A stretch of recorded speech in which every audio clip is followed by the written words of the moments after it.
Hey guys, it's time to sit back and relax and put bologna in your sacks because it is now time for a Friday night Follies.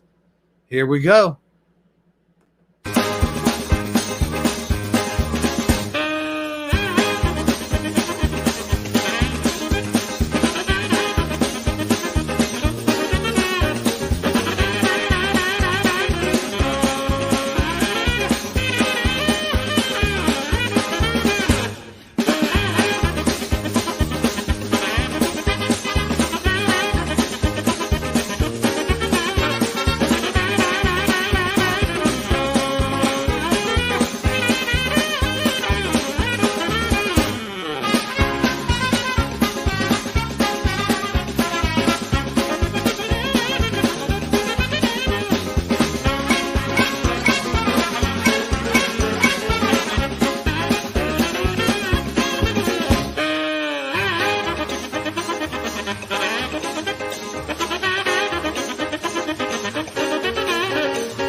Hello, everybody. Hello, and hello to all of our people out there. I'm your host with the most that loves to put butter on his French toast and cinnamon. Of course, I don't know why. That's not a good combination for French toast, but it is a good combination for French toast and for your host. Welcome to Friday Night Follies, and welcome to the show that has the most everything that you're going to see this weekend. Happy weekend to everyone. And hello, our friends. And yes, you are our friends. This is Hebrew77 along with Sagittarically Speaking. And we're going to make your night hopefully a good one. What do you think, Saggy? Well, I think that's an awesome idea. Let's try to make everyone's Friday night Folly evening an excellent evening, Mr. Hebrew77, sir. Glad to be here on Friday night to do this special presentation with you, my friend. Oh, yeah, man. I tell you what, it's been a long day. Been a long week, actually. And, as we speak right now, we're not going to have a shifty Sunday. As of right now, we're not. Right. Not saying that it could change, but as of right now, it's not happening. Hey, wait a minute. Is today Saturday? No, today is Friday, my friend. Oh, okay. I got confused when. Oh no, wait! It is Saturday. Oh because... my gosh! Today's Saturday. Yeah. Oh no! Oh boy! Oh no! Well, it's too late. I can't change the card. No, but it's Friday somewhere, man. Maybe. Oh my God. The word folly is there for a reason, my friend. Yes, I guess so. when you go live thinking it's Friday and you realize it's Saturday, that is a folly in itself. Oh, yeah, tell me about it. So there definitely won't be a shifty Sunday then. We could just end the live stream right now, then you can delete it and nobody would ever know. Nobody would be the wiser. Except for Michael Badger, who is here. Oh, yeah. And we can pay him off. I'm sure we can pay him off. I don't know, man. You know what's funny? Speaking of getting paid off, I did not realize I have another channel, as people may or may not be aware of. And there's a review on there. Apparently, I didn't use any copyrighted music or photos or anything like that. And I just went and did the video. And I I only have 86 subs on that channel, but guess what happened to me, my friend? Well, what happened? That one video got monetized. Well, what do you know? So, did you get any money? I'm hoping that's the case, but hey, I don't know. But hey, I was surprised. I clicked on it 2 or 3 times just to make sure I was clicking the right video. Make sure it was mine. I saw the video in question myself because Sandy brought it to your attention, right? No. Oh, that's not that same video? No. Because it had a lot of views and it was getting commercials and stuff, and it was one of your other channels. Yes. It's like 4K views. And what's funny is I got another video, got 5K views, but I must have used some kind of copyrighted material and it got demonetized or something. Ah, I see. Well, either way, I mean, I know that's exciting for you, so It kudos is. to you, Yeah. and I hope it works out. Where you get, you start getting a little check from it.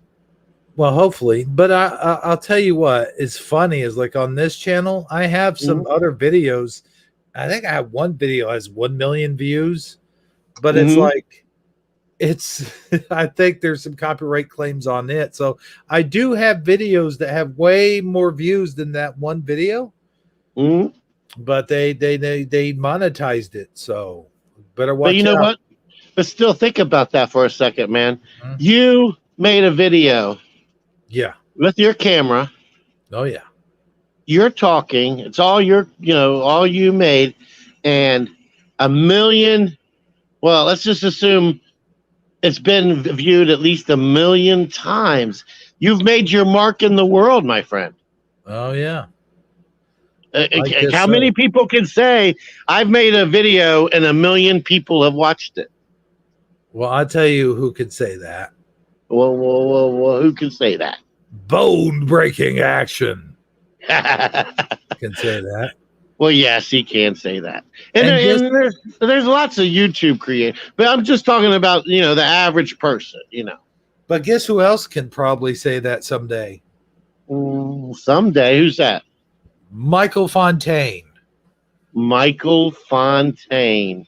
Speaking of Michael Fontaine, Michael Fontaine, do you say?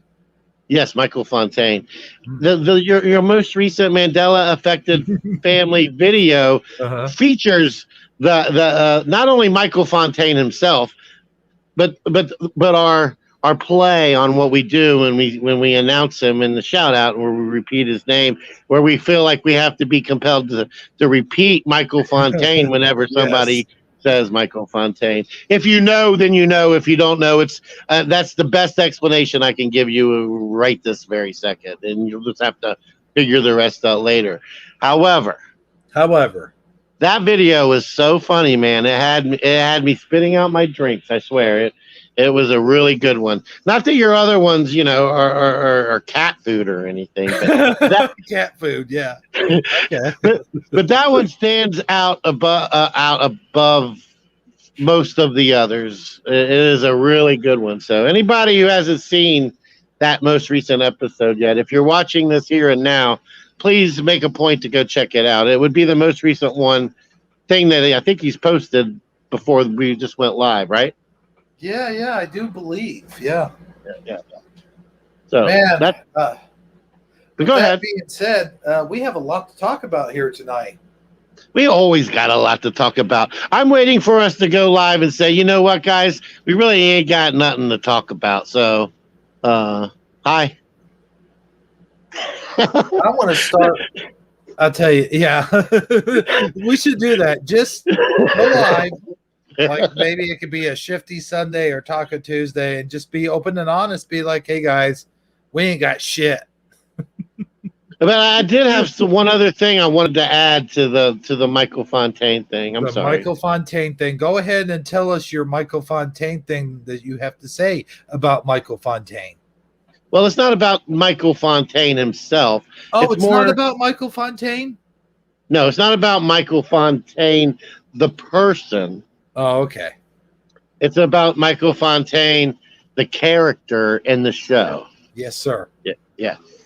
what's up with his action figure, man? He looks like he looks like he's Well, he looks like he's constipated or he's got bitter beer face or something. I don't know what's going on. oh, I don't What's think the that at all. I think, what's the facial expression on the character? What is that?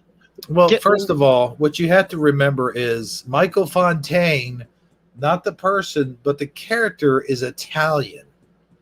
And okay. yeah, that explains a lot right there. And then the second thing is, I think he's supposed to be like a karate commando or something. And like, so he's always on high alert. He goes in and goes, man, I'll kick your butt. You know, he always has that sort of expression. So Well, that's it's, true. I didn't make Um, the toy. I'm just saying. well, no, I'm not saying you did. And Tobin Swing just popped in the chat. I want to give him a shout out as well because I saw him the other day. Where did I see him? Oh, I was watching Wednesday Word, and he was in there. I said hi to him there. So on Armor's channel. So Oh, big shout yeah. out to Tobin Swing, Michael Badger. I mean, I guess I'm doing the shout out at this point. And Bone Breaking Action and Michael Fontaine. Well, I mentioned all those guys, and I mentioned Michael Fontaine. Oh, okay. Well, Good shout out. Good.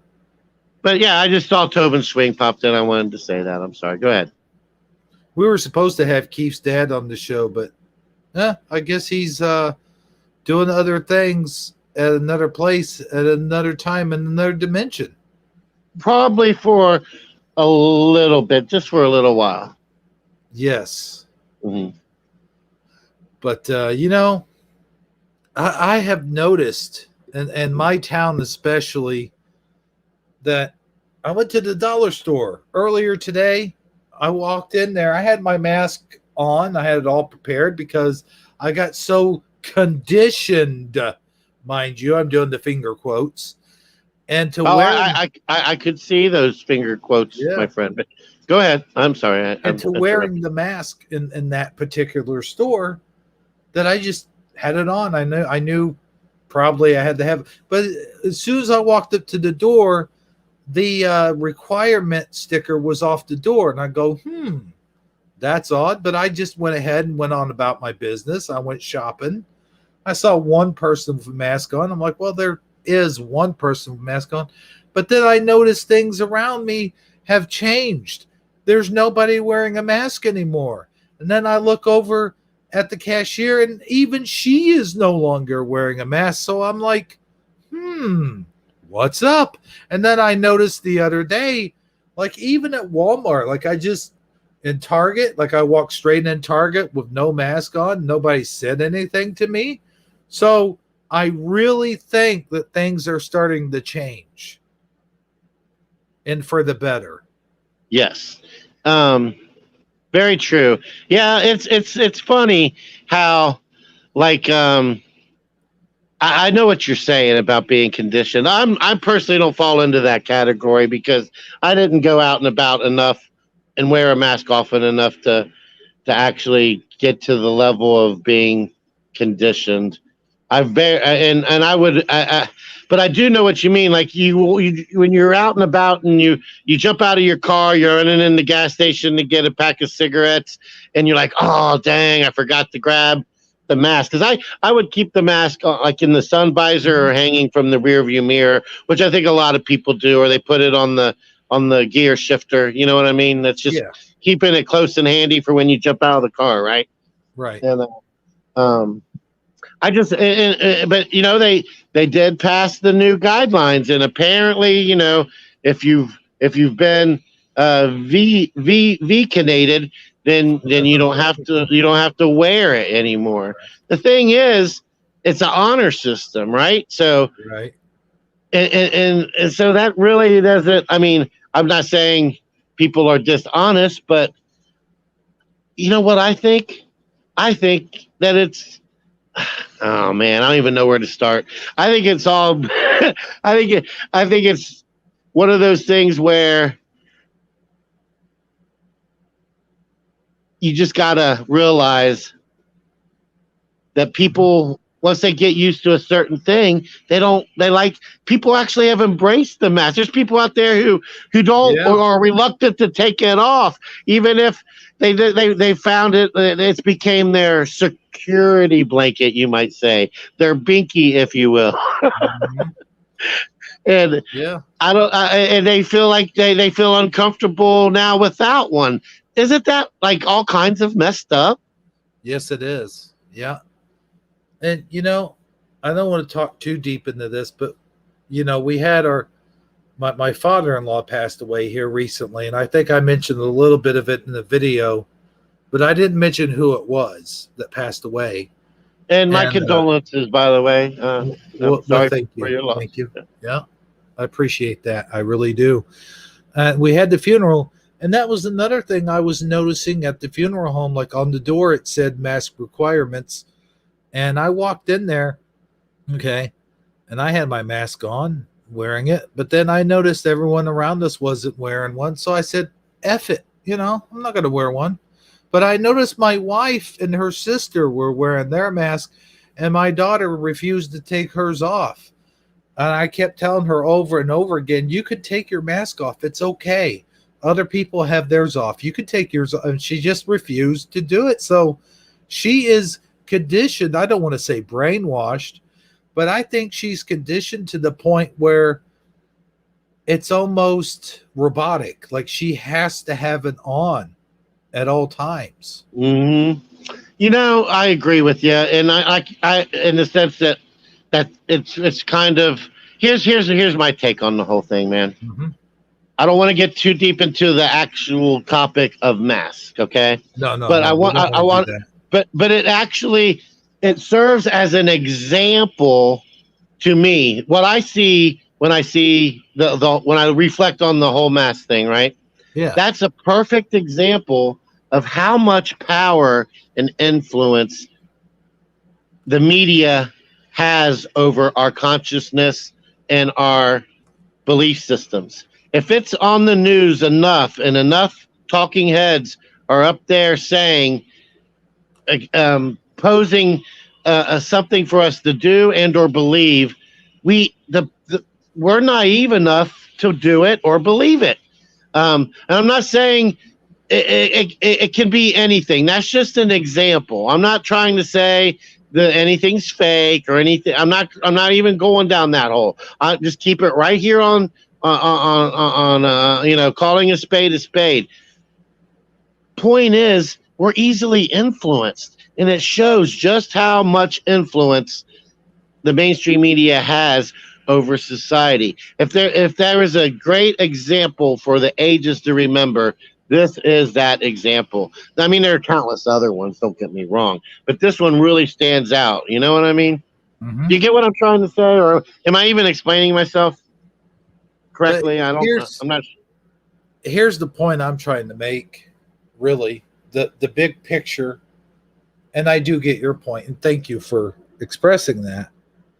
You know, but here's the big picture: is like I think that there's something else right around the corner. I think that just like when influenza seemed to seamlessly just kind of disappear, remember how people were talking about that? They were saying now that the C word is going around, they've noticed that cases of regular flu, just regular flu, have seemed to disappear.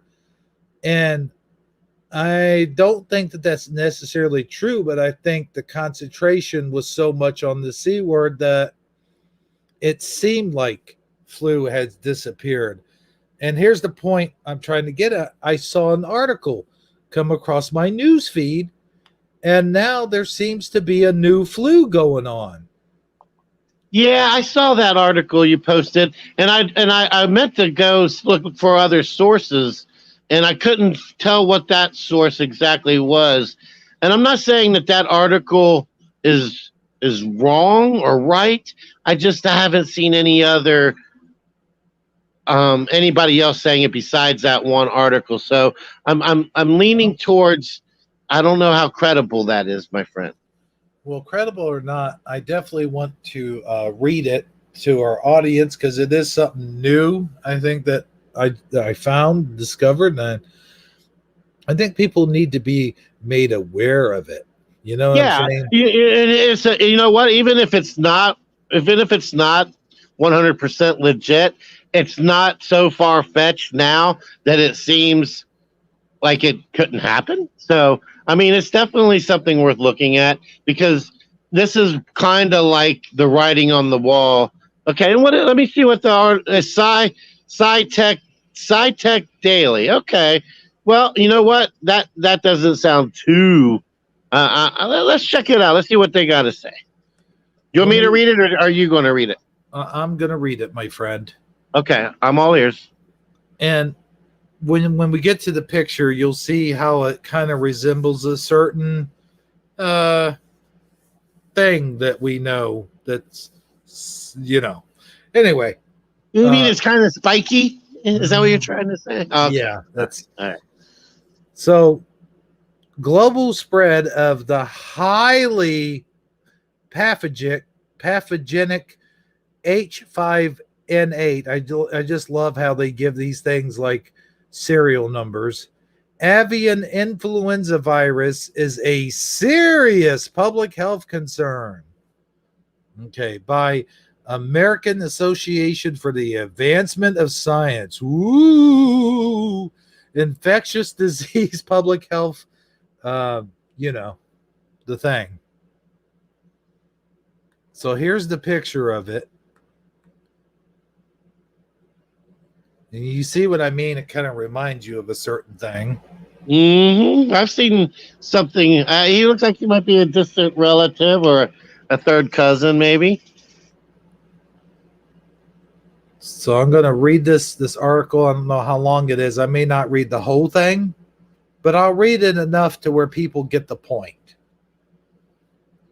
The emergence and global spread of the highly pathogenic H5N8 avian influenza virus, or simply known as AIV, path, patholo- path, pathogen Hey, that, I don't mean to cut you off, and I'm yeah, sorry. I'm not trying to be rude. I've actually read this when you sent it to me. uh-huh. Let me go ahead and read it because I think I can get through it a little easier than what you're doing. I'm not trying to be a jerk or anything. And let me give it a shot, okay? Yeah, go ahead, man. All right. So, the emergence of the global spread of the highly pathogenic H5N8 avian influenza virus, is that AIV? A pathogen that has caused continuous and ongoing outbreaks with massive mortality in both wild and farmed birds across Eurasia and Africa throughout 2020 represents a considerable public health concern, particularly considering the first human cases of H5N8 infection were reported last December. In perspective, Wei Feng Shi and George Gao discussed the emergence and zoonotic potential of the H5 AIV lineages. Shi and Gao argue that vigilant surveillance and rigorous infection control measures for these emerging viruses are critical to avoid further human spillovers that could result in new and devastating pandemics. Perhaps overshadowed by the ongoing global COVID-19 pandemic over the past year, H5N8 injections in both wildfowl and poultry have been identified in at least 46 countries across Europe. Hold on, I lost my spot there. Hold on. Okay, across Europe, Asia, and and Africa. While these outbreaks have led to the death or slaughter of many millions of birds worldwide, they've also notably resulted in at least one spillover event in Russia, where even poultry farm workers tested positive for the H5N8 virus. According to the authors, a rapid global spread of this AIV and its demonstrated ability to cross the species barrier. That's the big thing right there, my friend. The species barrier transmitting to humans makes it a major concern to not only farming and wildlife, security, but also global public health. She and Gao suggest that surveillance of highly pathogenic AIVs in poultry farms, live markets, and wild birds must become a global priority. So that's basically what they're saying. And I also have seen reports of people, they're actually saying don't kiss or cuddle chickens. Right. Did you see that on Tucker Carlson the other day? I have not seen that. No. Yes, Wow. he had a chicken lady, a lady who has like a whole bunch of chickens come on the show, and she was holding a chicken, and they were showing her You gotta be kissing and kidding hugging me. her chickens. No, no, no, no, no. Would you like me to provide you with such said link? We can glance at it if you would Well, like. I would like to see that, but I would like to say something about this. Yeah, go ahead. I'll look it up while you talk. It seems as though to me, like, okay, so the politicians are like, all right, we're getting rid of COVID. It's slowly going away. We're starting to open up businesses, blah, blah, blah. But this isn't working in our favor. This works against our agenda. What can we come up with now that will cause concern for the public where they go, oh my gosh, I gotta be worried. I gotta be on pins and needles. I gotta blah blah blah. You know the drill. It's the same thing. But also the other thing is I want to touch on is Michael Fontaine mentions bird flu, and that is how the original bird flu was spread from bird to human. And I actually was thinking about that because I read this part of this article the other day, and I was thinking today when I touched my door handle, like there's bird poop all over the side of the car, and I was like, can we get it through bird poop? I mean, even if we don't even so much as touch a bird, or like you said, cuddle or kiss with chickens, that's crazy. By the way, like who does that? That's disgusting. You could also get You could also get like, um, I forget what disease that is, but you can get a disease.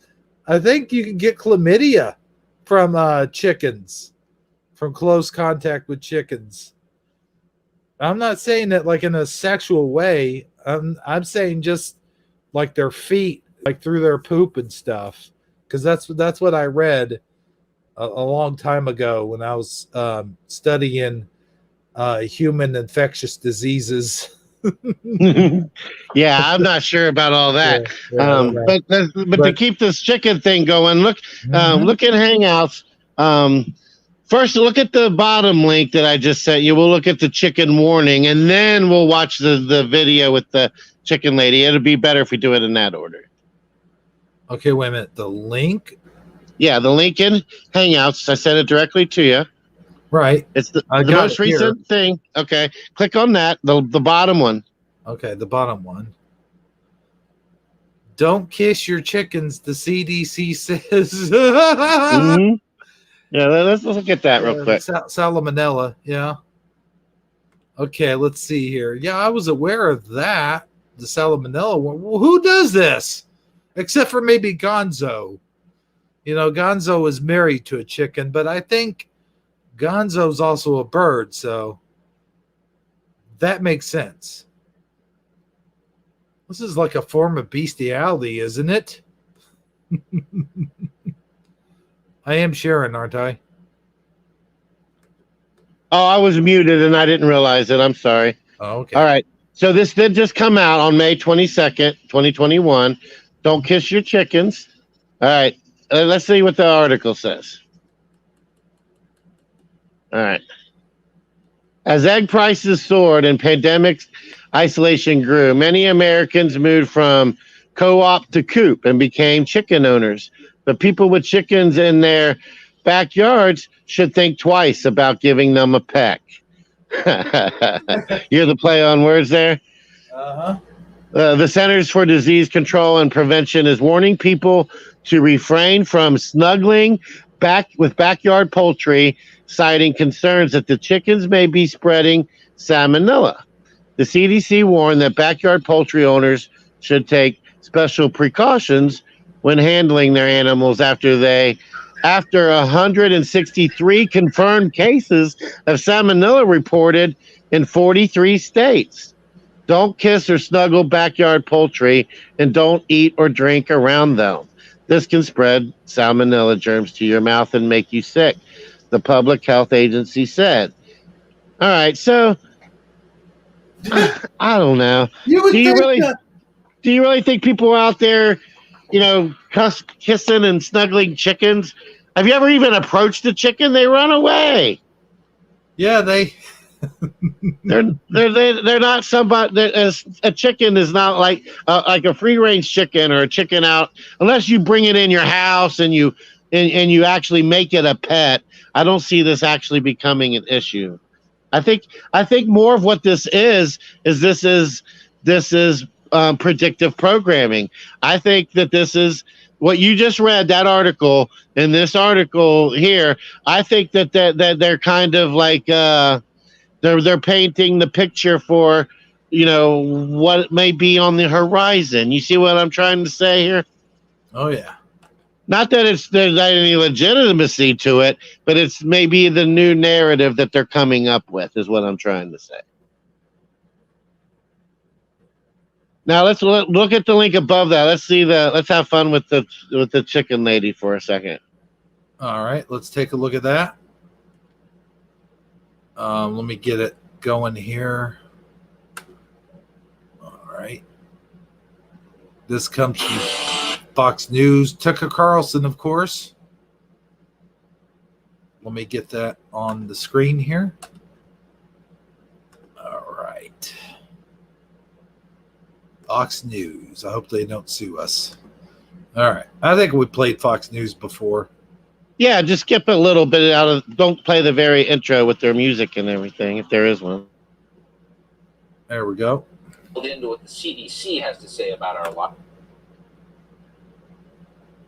Obedient Americans who are pretty dialed into what the CDC has to say about our lives. Every day we check for new guidance, and we have new guidance. For once, it has nothing to do with the coronavirus. This guidance from the CDC is about chickens. The CDC is warning Americans about chickens, and we're quoting now. Don't kiss or snuggle backyard poultry, and don't eat or drink around them, end quote. Now that raises the question, who are these chicken touchers out there that the CDC is concerned about? And we're not judging as we ask that, we just would like to know. Okay, we're not judging, we're just asking. Right. There are. And again, not judging, we found one. Here she is. Oh my gosh. My name is Tara, I'm 27, and I'm a chicken enthusiast. I love you so much!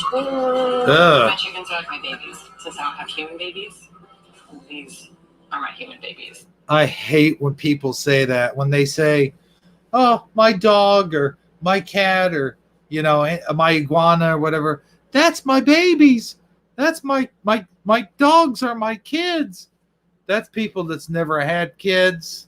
Yes. That's like that's the substitute kid for people who can't have kids. Yeah. If you have kids, you don't say that. But if you don't Right. have kids, you do say you can say that. I'm not sure, but I know what you're saying. I don't personally have a problem with it, but I can see how it could possibly get on somebody's nerves because it is a bit like over the top. But she's gonna say all kinds of things that are kind of cringeworthy. But I can keep imagine for someone who snuggles and kisses chickens. Let's hear what she has to say.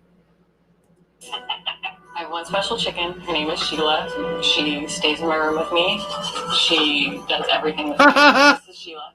This is my one true love. That's pretty cute. Do you think he likes chickens? That's somebody right there that has no life, my friend. Well, she has a poultry life, I guess so. God. This is so stupid. I'm not judging, by the way. Oh gosh. Okay. Is the chicken enthusiast you just saw. We're happy to have her on tonight. Tara, thanks so much for coming on. Oh, Tucker must be having a real slow news week. I'm just saying. Yeah, it is. I mean, so are we, I guess, because here we are covering it all the same. Yeah. That's a good looking bird. So how do you? It feels like you've been singled out by the CDC for criticism. How does that feel? I'm not a huge fan of it because I've been handling chickens since I was about 4 years old, and I've been kissing them, snuggling them, shoving my face in them, and I'm fine. People around me are fine, and I don't see a problem with it.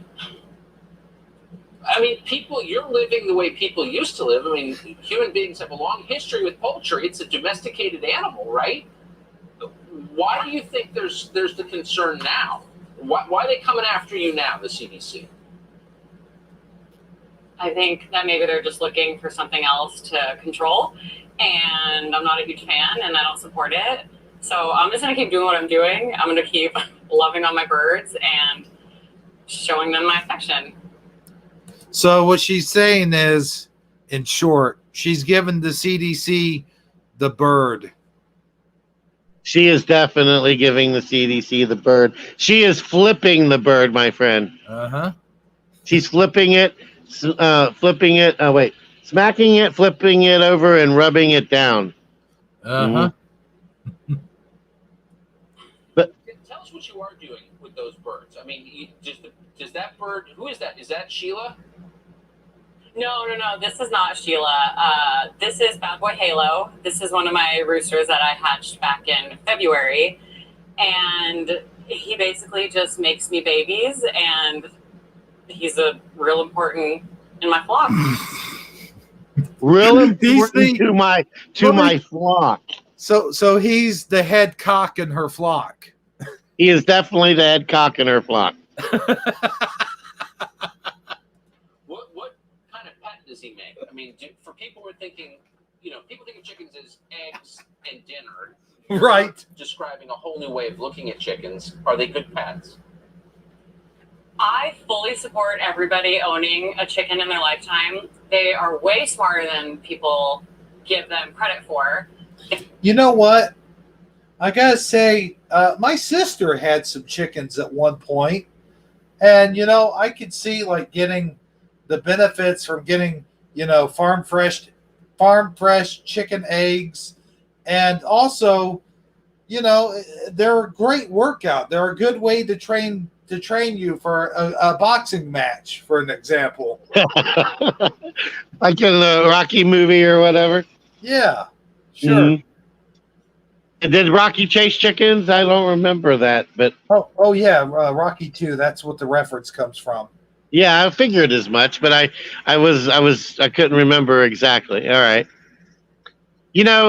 as silly as it is, people have been having chickens for ages. I mean, I don't know, since the country was first founded, right? I mean, it's not like chickens are new, right?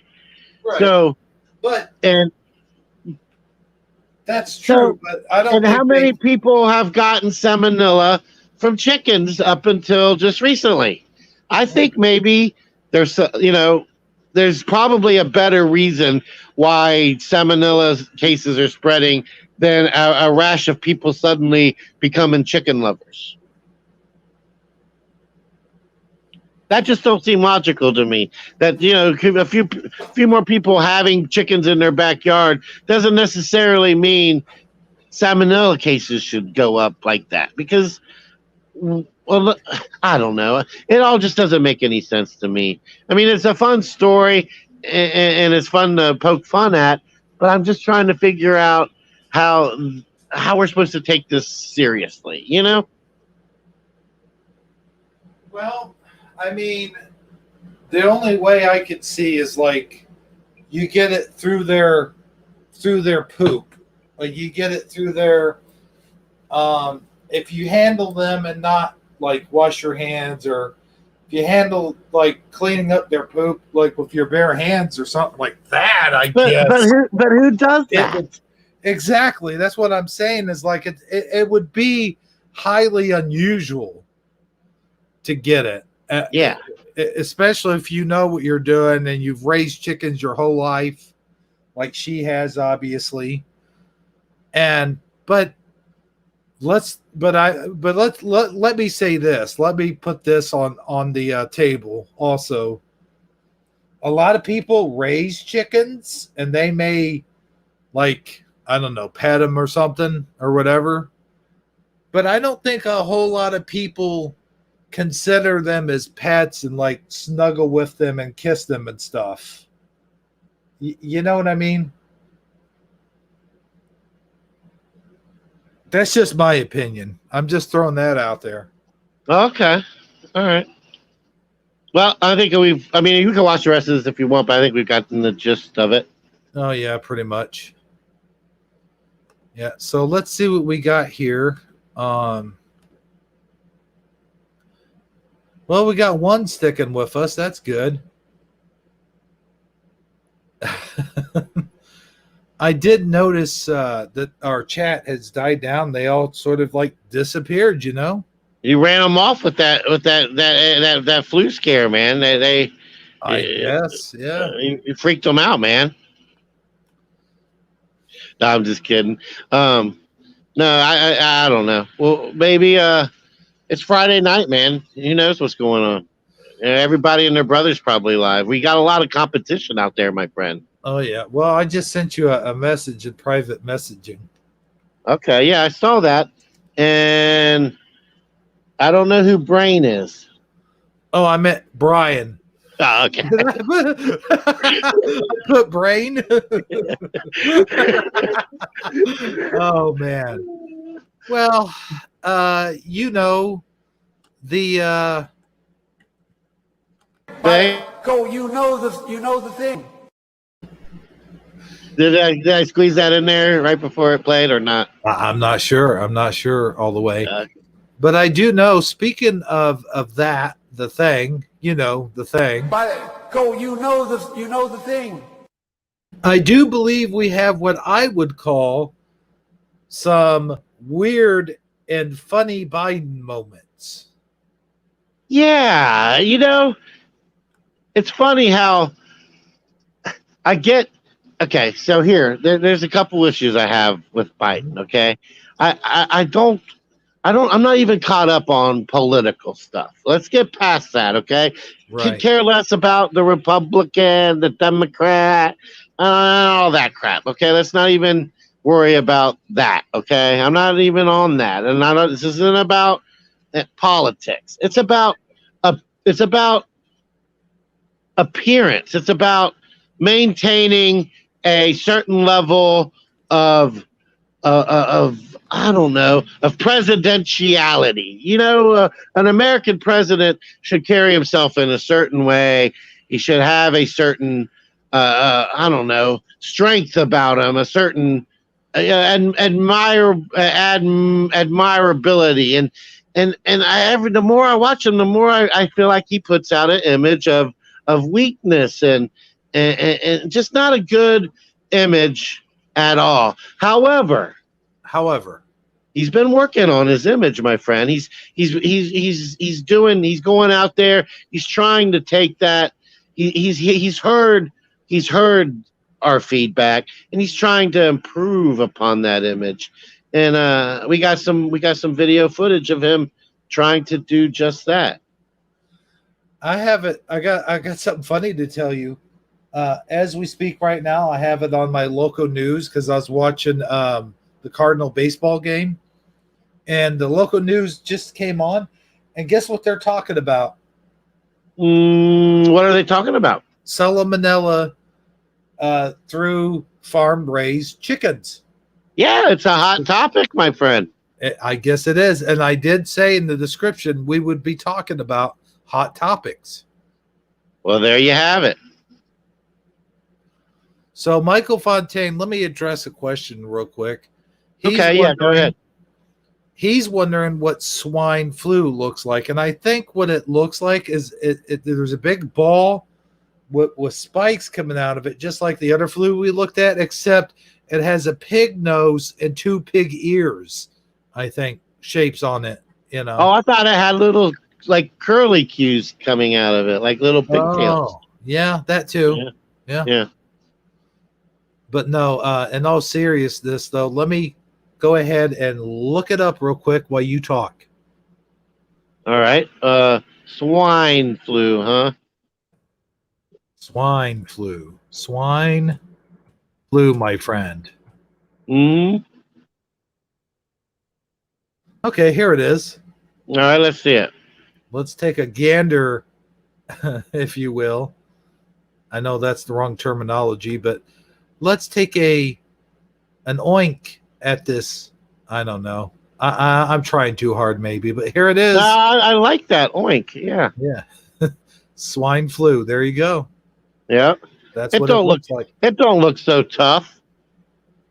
Notice it kind of does look pink, though. Mm-hmm. I do. I can. You think they went with pink to get the pig color shade to emphasize swine in the swine flu? Because they probably could have chose any color in the color spectrum when they like you in Photoshop how you could just change the color. Right. Yeah. See. Yeah. So I don't know. I think they did that on purpose, my friend. I don't know. But here's some swine, if you will. I had pork chops for breakfast this morning. I wouldn't want to have pork chops with that guy. No, he would probably get mad if you ate all of his pork chops. Yeah. Oh my gosh. Is that a pig-human hybrid right there? Yes. Okay. Interesting. So that was a big thing back in the whatever year that came out. That was like the thing. And as I mentioned a long, long time ago, probably when we were talking freely about the C word, I mentioned how that really was a big concern and it just kind of went away. Like we didn't really hear nothing much about it. Yeah. Yep. I remember looking into it, and right now it's not fresh on my memory banks, but yeah, it did just kind of fade into obscurity. It did. Well, like Michael Fontaine says here, it was Obama's first 100 days in office when swine flu came about. And that does seem to be the case for most presidents. It seems like every 4 years we have a different kind of, I don't want to say pandemic, but we have sort of a flu scare or a virus scare of some kind every presidency seems like. Every 2 or 3 years, McDonald's brings back out the McRib. You know why? Because you can't have it constant. The pharmaceuticals. That's a big business, my friend, and McDonald's is big business too. So they take the McRib away and they bring it back to recreate the excitement all over again. You see what I'm saying? And I think that the healthcare industry has realized the same thing. The excitement kind of fizzles out when at a certain point, and people quit believing the hype. The hype fades, so to speak, and so they go back to the drawing board and they come up with a whole bunch of new stuff they can inject us with, and a whole new a level of excitement to go run out and get that jab, my friend. People, they say people at getting these vaccinations when they first became available, they were giddy. They're in the waiting room waiting. They're so excited. They can't wait. I'm getting it. I'm going to be safe. Everything's going to be okay now. If only they really knew what I know and what you know, what most of our audience knows. If only they knew, my friend. If only they knew. But hey, we got a little sidetracked there for a second. We were talking about the many changes of appearance that good old Biden has. Well, not only that, I wanted to look at the other thing first, if you don't mind. I mean, that is definitely one thing I wanted to talk about. But in our Wasted Youth hangouts about yesterday, I think it was, or maybe I don't know, it wasn't that long ago. It shouldn't be too far up. I shared 2 videos about Biden there. Do you know the ones I'm talking about? Keystad commented that second one, and then I said, I know, right? Those are the ones I'm referring to. Oh, okay. And Wasted Youth. Okay. Yep. And then the first one I want to play first. We got to skip way near to the end because they don't get around to actually talking about what I want to hear until near the end. So when you get it on the screen, I'll guide you. But we got to watch this one first because it really kind of sets the joke up on the second one even more so. All right. Well, I got it at the halfway mark. Let me see where we're at here. Okay. Let me get into the studio. Okay. Let me know. All right. Now go a little bit more forward, like where the end of Revolution is, like where the white line just was. Yeah, right about. Okay. Now go back. Go back. Right there. Right there. Yeah. Press play. Watching this play out, I want you to imagine if this were former President Donald Trump, if he was sitting in the driver's seat of an electric Ford F-150, if he said the same thing, I don't think everyone would be laughing. Take a listen. Okay, I'm just going to step on it. I'll come off at 80 miles an hour and see what it does. Okay? Ready? Mr. President, can I ask you a quick question on Israel before you drive? No, you can't. Not unless you get in front of the car as I step on it. Your reaction, KT? I think it's really All right. You can pause it now if you want. All right.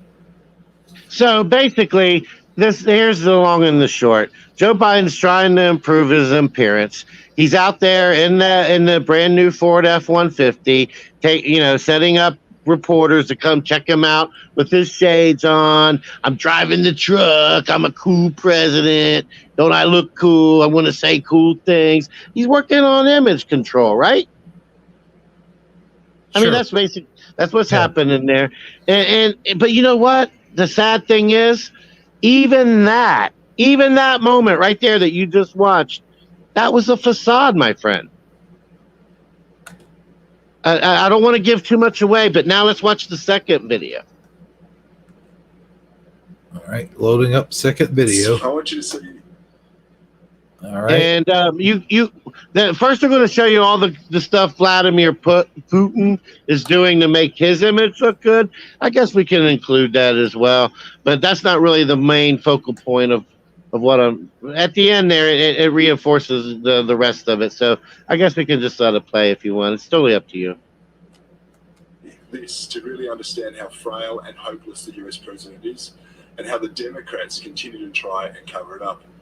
Now, we all know that politicians engage in media stunts, and Biden's team want to present him as manly, vigorous, and cool. That's why instead of seeing basement Biden, we get see aviated shades. I know, right? Joe. But in a propaganda op worthy of the master, and that's Vladimir Putin.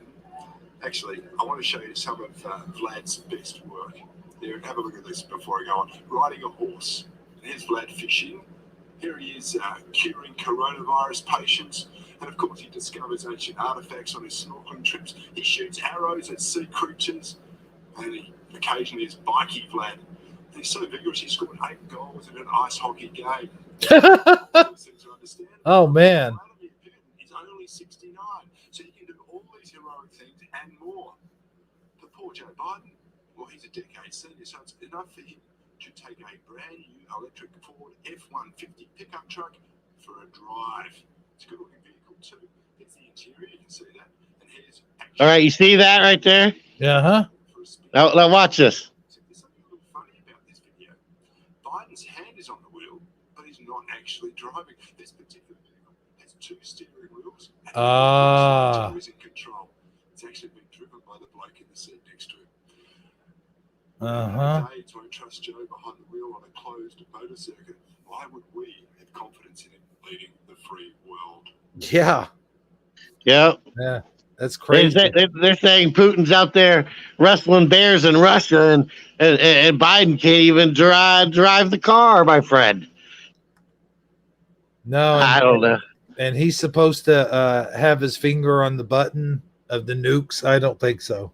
He's in charge of everything, and I don't know. But you know what? At least he's trying to work on his image. Like, you know what that reminds me of is kind of like the mommy who's driving her little toddler to daycare, and the little toddler is in the back seat with a a little fake steering wheel, you know, the boosters, whatever, the car seat, the little fake steering wheel, and she's the toddler's mocking the driving, like pretending like it's driving like the mommy is, you know. That's what Biden is. Biden's in a car seat, basically playing with the steering wheel. Yeah.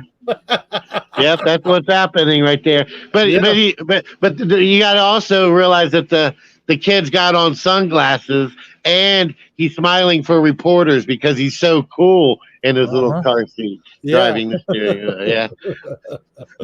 Oh my gosh. Michael Fontaine says, "Good old President babbles." Ooh, oh boy. Saji, that was some good clips, brother. Yeah, I thought you might enjoy that.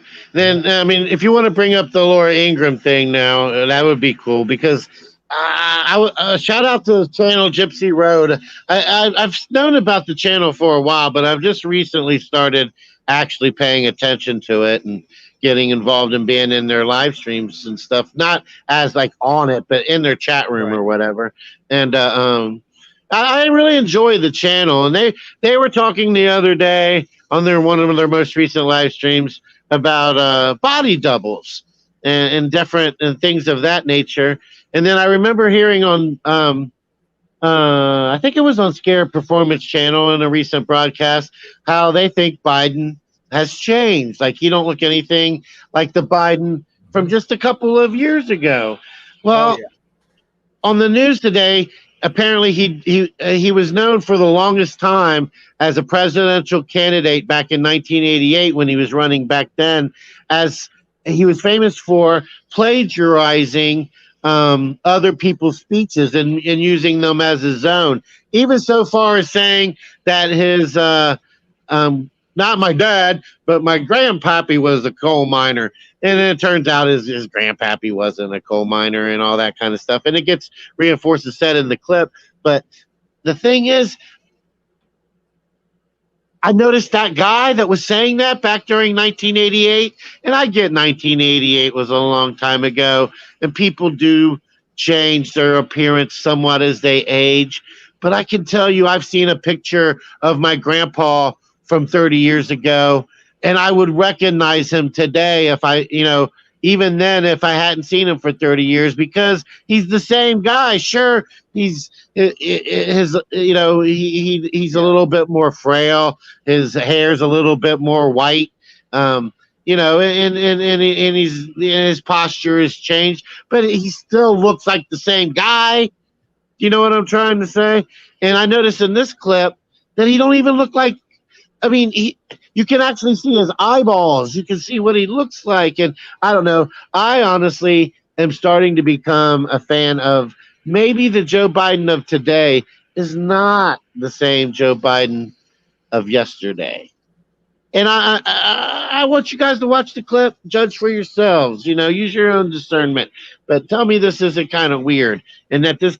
Yeah. Tell me if you don't think this guy looks anything like the other guy. That's what I'm trying to say. I've already said it way too much. You have it ready to play?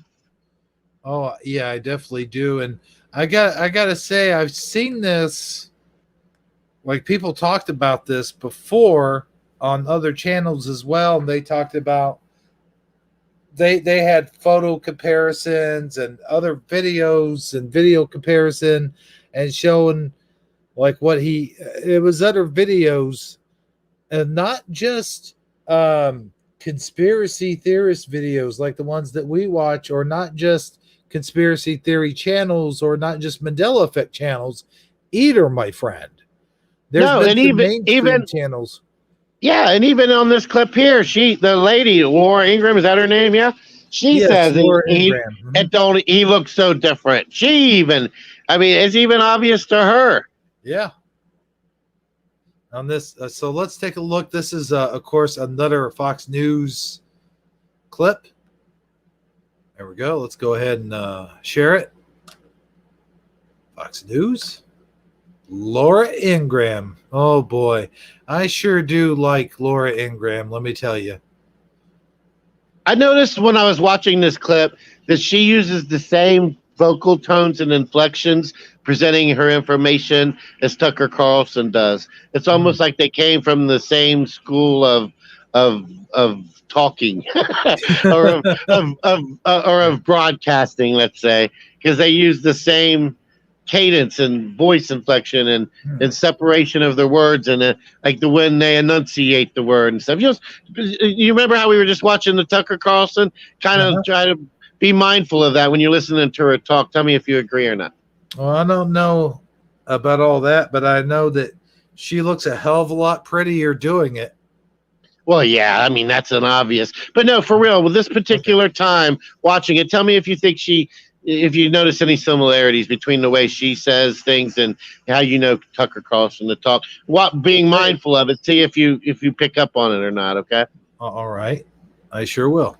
And that means it's time for Friday Follies.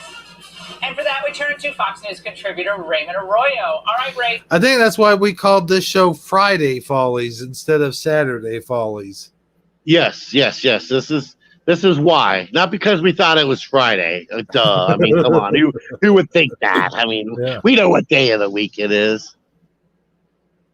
Joe Biden had a bit of a topsy-turvy week of public events, and he seems, to my eye, he seems to be kind of reverting back to his old routines. Laura, I think your eye does not deceive you. On Monday, the president repeated a line that has gotten him in trouble in the past. This is tonight's marquee malarkey. Bunch of malarkey. I need that soundbite. I swear to God, when he left Scranton, when Cole died, my dad he was a salesperson. He wasn't a coal miner. Look at his eyes right there. I mean, look at his face. You can't even see his eyes. Yeah, you can't even. I don't even know. I couldn't tell you what color is his. If you said what color are Biden's eyes, I'd say black. Yeah, that's what they look like, for real. I'm not even joking. Great grandpa was. Only his great grandpa was not a coal miner either, Laura. He was an engineer who did not extract coal. God from dang, anything. she's pretty. Now, this is an old lie that Biden fessed up to back in 2004. Hell, I might be president now. Now looky there. Now pause it. Yeah. Now, does that guy look like Joe Biden to you? No, this looks like a totally different guy. I mean, just even look at his jawline. His hair, I understand the hairline's going to be different, of course, because he's aged quite a bit, but no, it doesn't look like the same Biden we're seeing there. I mean, I see the slight resemblance, but if you stood those two guys, I might say they're distant relatives, but that's about as close as I would go with it. They're definitely not the same person. Said I had an uncle who was a coal miner. It turned out I didn't know anybody in the coal mines. You know what I mean? Really? I tried that crap. You know about I'm from Scranton, Pennsylvania. I figured there had to be a coal miner somewhere in the family. Nothing, huh? Nothing. The coal. It was an engineer. Positive. Not only that, but he's just so. I mean, and again, I understand that you get older. Things. I'm not even trying to. His mannerisms, his posture, his stage presence there. I mean, it was like a whole different person talking. Yeah, and just for the audience clarification, what she says here in the next, I don't know, minute or so is some of the most damning evidence. Like, it's not just us saying this, Right. No, she's even going to say it. Right. So let's go ahead and listen up. I think it happens here in a few seconds, if I'm not mistaken. Yeah, the clip's only like another minute and 20 seconds long, if that. Yeah. Or how do you like that admission? I tried that crap before. It seems he keeps trying it, and it's not working out very well. Remember, this is what killed, and he referenced it there, the 1988 presidential campaign. He stole that speech from Neil Kinnock, the labor secretary in the UK, referencing relatives who worked in the coal mines. Turned out, never happened.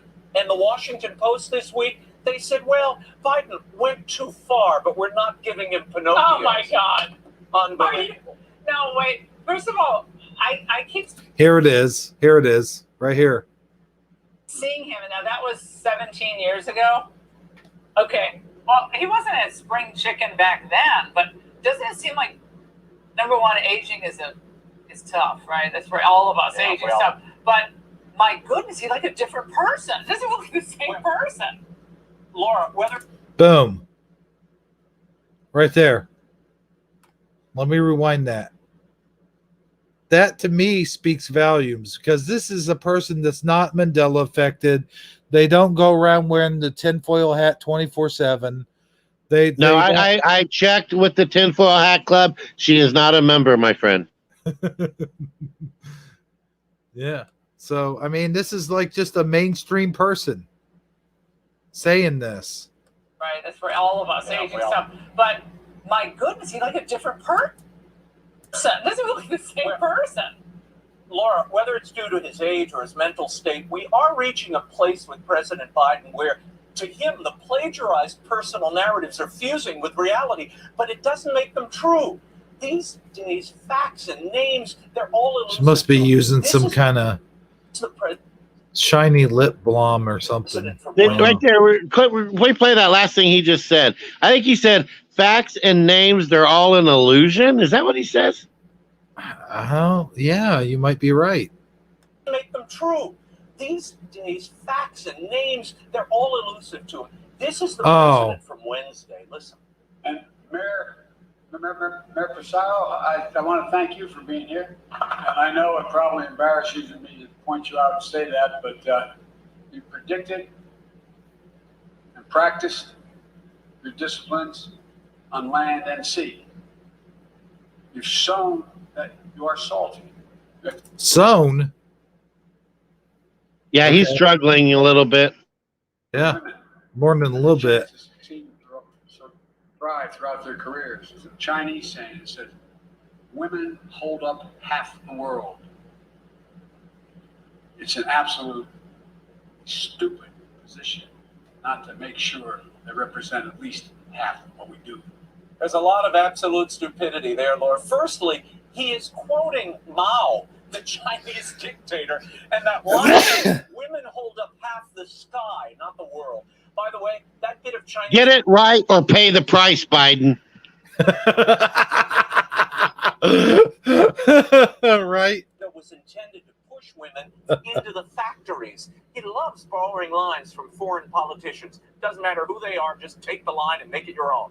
Yeah, Raymond, you're speaking to the U.S. Coast Guard, and you're quoting the notorious dictator in a positive way of your chief military adversary. Does anyone else find this to be? I mean, you can open up like the quotable quotes and any. Yeah.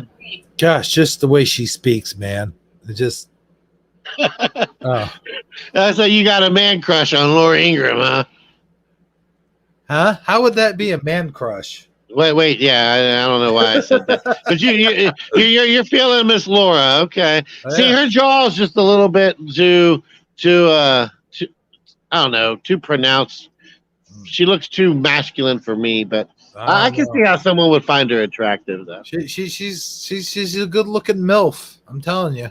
She is a very attractive woman. Yes, she is. I go with Irma Bombeck or something, right? Why go with me? And I think my attraction is more towards her intelligence than it is like her actual physical appearance. Well, there you go. There you threw some substance into that. After you'd find a way. But look at that smile, though. Look at that. Tell me that's not the smile of an attractive, beautiful, middle-aged woman. I tell you what, she's got a hell of a dentist because there was just some pearly whites. Yes. 80 million people, yeah. All right. Hey, Sean Hannity here. Who cares? Anyway.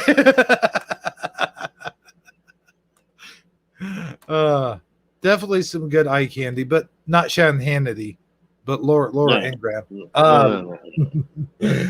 Sean Hannity reminds me of some kind of wrestler announcer that came backstage at the last minute and didn't know who the fighters were. You know. Okay, yeah. Uh-huh. But hey, Well, yeah. you know, that's some good Biden stuff right there, man. Yeah, I mean that he's definitely I'm not 100% sure he hasn't been replaced. Huh? Cloned, if you will. Oh yes, I don't. cloned. Yeah, I'm not sure. Body doubled. You know, uh, maybe the real Joe Biden's still in his basement. You know. Yeah, well, that's what happened. See, what happened was, here's my theory, and this is just a theory, is like before he ran for president, they stuffed him down into the basement and hid him until the election. And then once the election was over, they took him from the basement and they made a duplicate of him, and it was a robot slash human duplicate, kind of like the Terminator. And then they took, that's why he looks so off, because they can never really get duplications quite right, you know. And For you, it's a, yeah, you can imitate but not duplicate. Well, that's what I'm saying. That's why he talks off too. That would tie my theory together in a nice little bow. Is the reason why he talks off, because he glitches a lot. Kind of like the when Data found the all the missing pieces of a prototype, right? Yes. Yeah. Exactly. But they stalled him away in the basement, and then after the election, they shipped him off to a mental facility where he can get the proper treatment and help that he needs. Either that or he's in the bunker. Yeah. Well, either that or they froze him and put him in a cubicle somewhere. In Antarctica. Yeah. That's why they don't want people going to Antarctica. Yep, that's it. You figured it out. Good job, my friend. Yes. What a sound theory that is, man. I think it might actually be a good one, don't you? Oh yeah, I would say at this point, you know, when you remove all other theories, no matter how you know, improbable the one left is, it's the most likely outcome. Mm-hmm. Mm-hmm. Well, I got to tell you something, man. So that flu virus pissed me off, but I'm going to tell you something. So I bought a bed frame to put my mattress on, and it sits so low to the ground. And I'm like, wait, there's something wrong with this. And I looked it up, and wouldn't you know it, I need a box spring. A box spring would lift it up off the ground, and it would sit just perfectly on that metal frame that I bought, and put that on there, and then put the mattress on top of the box spring, and that would fix the problem. However, what I didn't know when I ordered the box spring is it actually has metal parts to it that you unfold it when you get it, like you take it out of the box and you unfold it, and it's got these metal parts to it that lock it into place. So you actually have to lock it into place and then set it on your metal frame and then put your mattress on top of it, because I have read articles of instances where people were buying these little twin beds for their children. And one mother even said in an article that she was putting her child to bed and the middle box spring folded up and got her and the mattress caught in between, like the box spring made her daughter like a daughter mattress sandwich. Kind of like a Venus flytrap encapsulating her daughter. Yeah. Oh, man. Yeah. It didn't do any damage or anything like that. Like, it didn't totally swallow her up. She wasn't seriously injured or anything, is what you're saying? No. So it was good, but still the mother was like, this is the worst mainstay. I think it's a mainstay product. She's like, this is the worst mainstay product I've ever bought. And I bought a lot of them. I've been buying mainstay products for over 20 years now, she says in the article. And this was the worst of the worst. She said, I will still buy mainstay products, but I just wanted Walmart to know what the heck happened to this one. Right. I mean, just because it says mainstay doesn't necessarily mean you want to stay in your bed forever. Right. Yeah. So now what I'm going to do at this time is I want to check on Keith's dad and see if he's in our whatchamadoodle, and if he is, I want to bring him in. All right. Let's see. No, he's still not there. Okay. Well, why didn't you just look instead of announcing that you were going to look? I don't know. I feel like it had more weight to it if I announced it first. Okay. Like you were trying to project it into reality, so to speak. Yeah. Understood. Well, yeah, I can 100% be down with that. But with that being said, my friend, did you have anything else you wanted to bring to the table, so to speak? Let me think. Well, the only other thing that I think worth mentioning is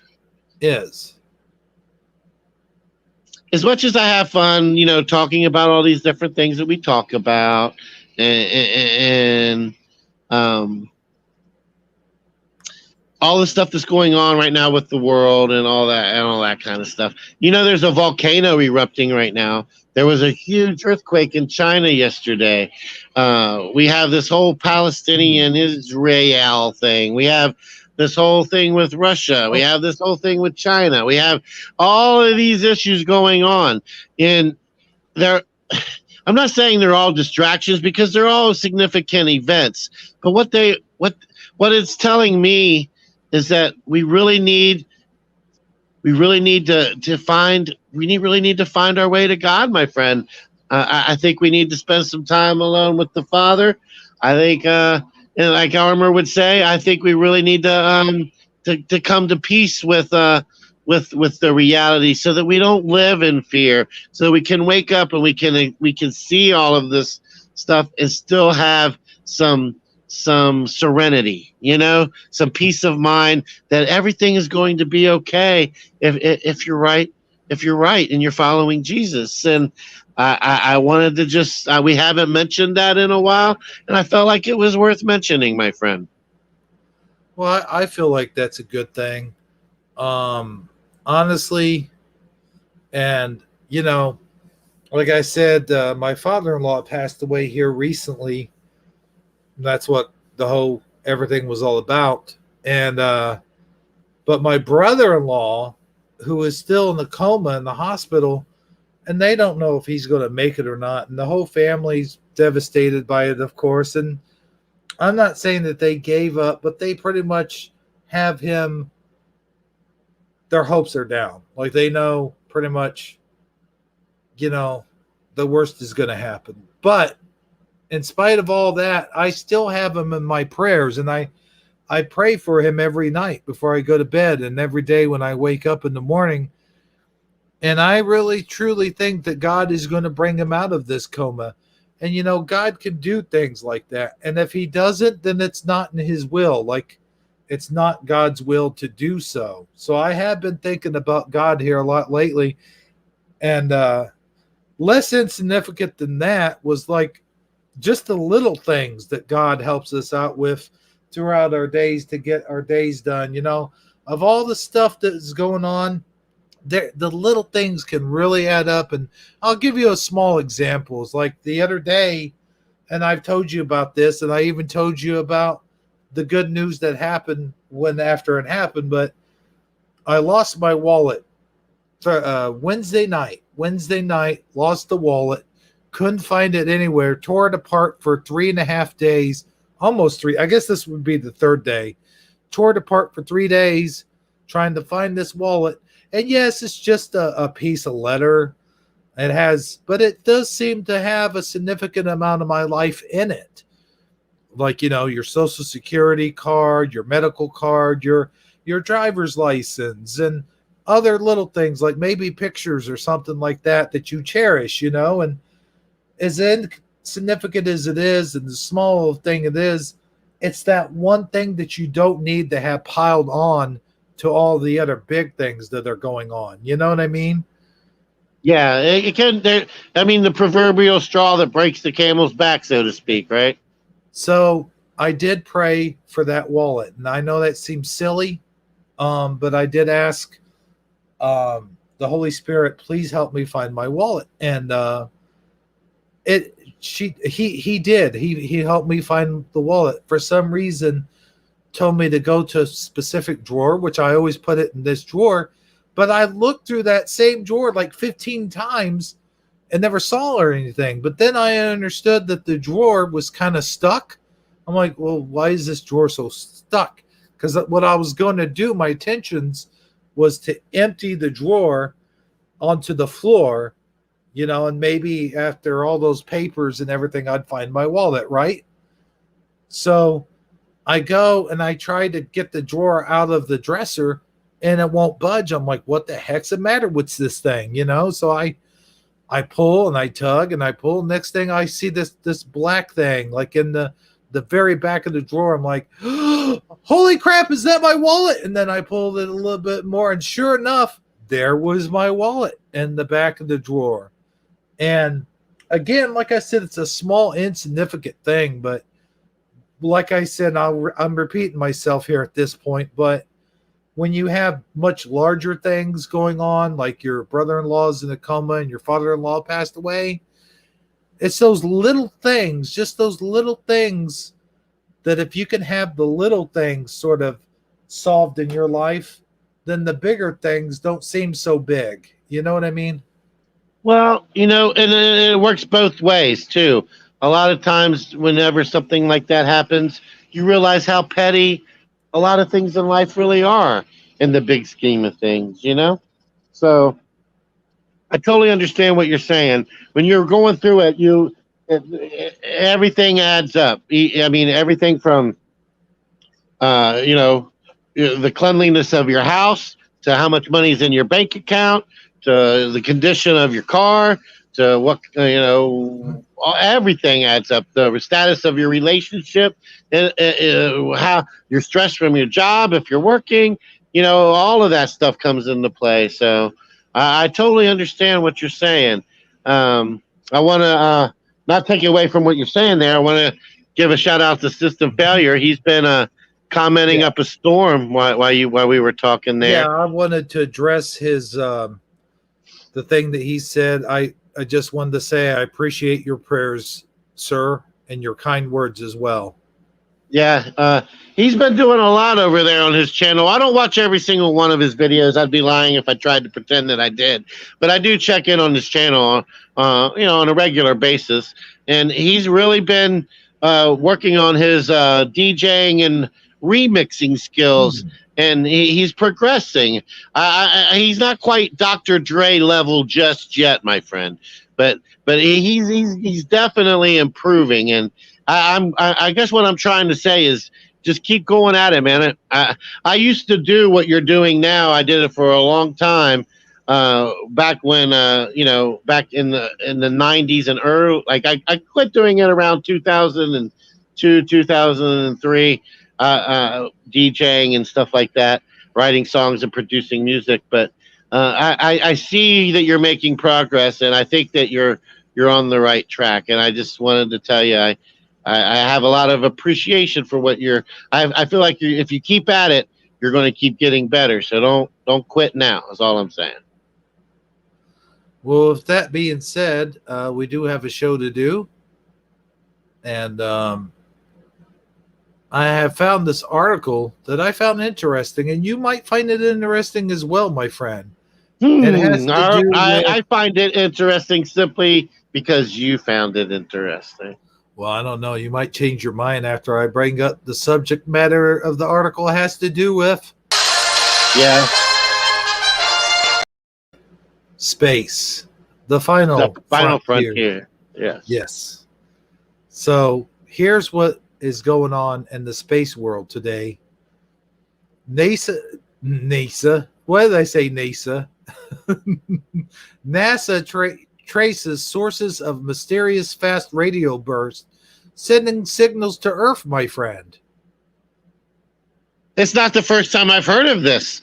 And the article is dated May 20th, 2021. So it's come up again. All right, I'm intrigued.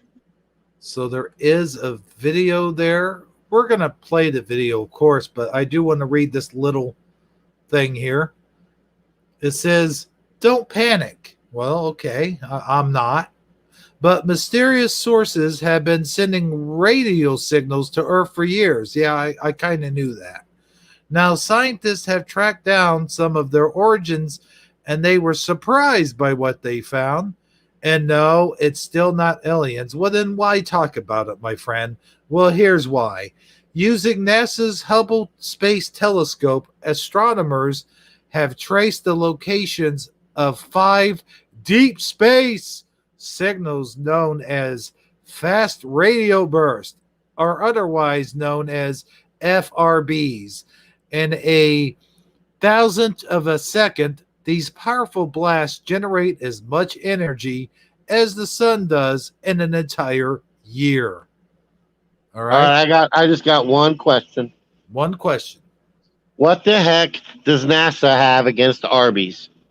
I don't know, but they make some pretty good Reubens. I mean, I know the roast beef sandwich isn't quite what it used to be, but I wouldn't go so far as to say F Arby's, you know? Yeah. Right? No, I'll tell you why what they have against Arby's is their prices, probably.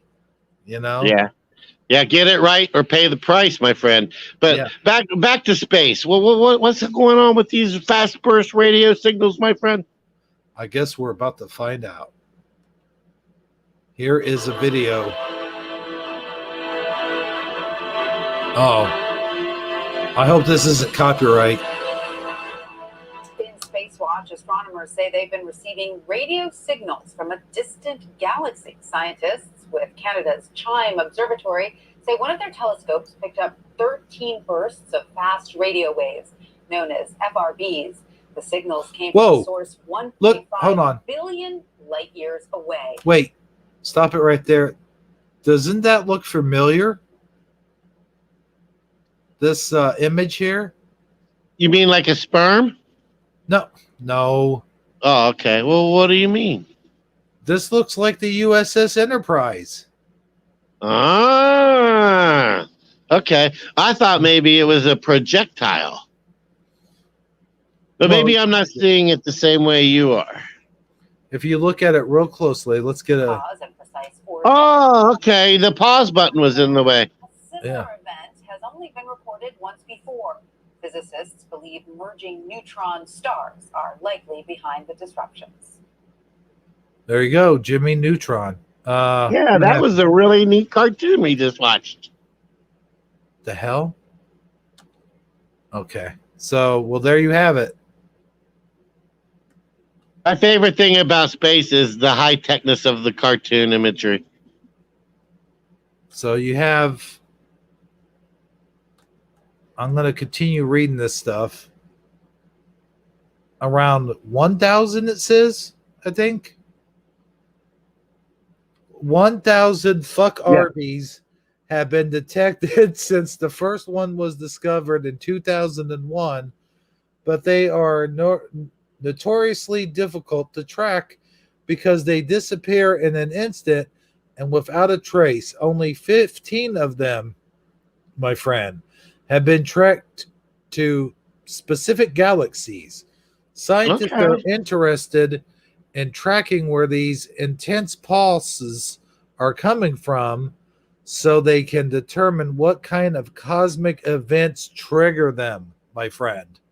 And the new study set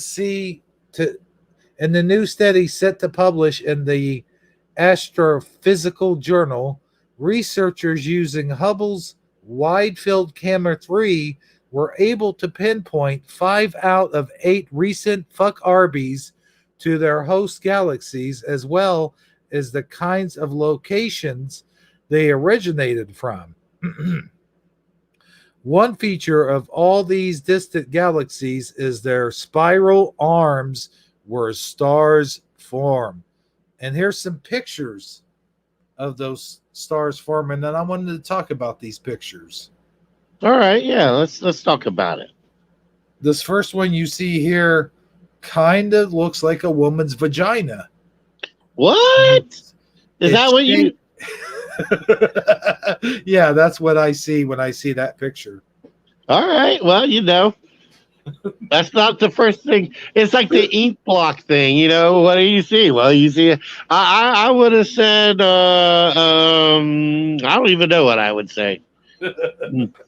But that wouldn't be vagina. That wouldn't be my first choice. Okay. But I digress. Go ahead, my friend. And this second one here kind of looks like a guy who woke up in the morning and then realized he didn't have coffee. And this is the face he's making. Okay. I'm with you. I kind of see like the drama thing. Like, they have for drama, how they have the two masks, one smiling and one frowning. Yeah. I kind of see like that drama mask thing. Now that you made it a face, that's what I see. But go ahead. Okay. And this third one here kind of looks like the inside of an egg. All right. I'm with you on that one. I can see that. But I can maybe even an egg in the frying pan. No, that's what I was getting at. Not an egg like you see in the frying pan, but an egg that's inside a woman's uvula that you could see her ovary, not her uvula, her ovary, like you see under like a microscope or something. And then you see like these thousands of tiny sperm swimming towards this egg. Yeah. All right. Okay. Yeah. You've definitely got a virility on your mind, apparently. I guess so. And of course, lastly, you have this picture here, what looks like an unfinished carving of a pumpkin that somebody did, but they forgot this eye right here. They got the eye here and they got the mouth, but the mouth isn't quite finished either. And that's what I see here. This one. I see. Well, I based on all that information you've just given me, I've came to one conclusion. You need to contact your physician and make sure that you're up to date on all of your medication, my friend. Yeah, well, it's kind of like the cloud thing. People see different things, Yep. Parolia, I think it's called. Oh, I'll be damned. So let me read this last. Well, it's not last, but let me read this. I'm going to read this last.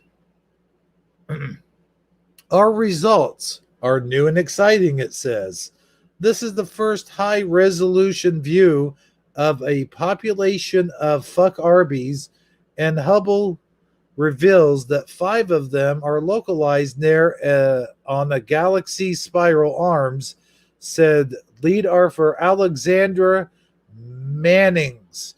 Most of the galaxies are massive, relatively young, it says, and still forming stars. The imaging allows to get a better idea of the overall host galaxy properties, such as its mass and star formation rate, as well as probe what's happening right at the fuck Arby's position, because Hubble does such things with such great resolution.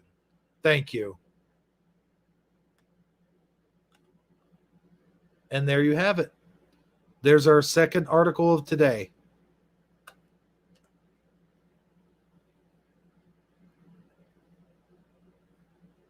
What do you think? All right. So, you know what? I think it's all a bunch of horsey sauce, my friends. No, I'm just kidding. No, I just had to throw that joke in there. It's the only way I could think of to word it and make it sound funny. You want to talk about space? I'll show you some space. However, it's more about time than space. But it does come from space.com. I just dropped the link. I was reading it right before the show. I was going to include it, but I decided not to because it's such a long article. But I actually read most of it, or at least half of it, I should say.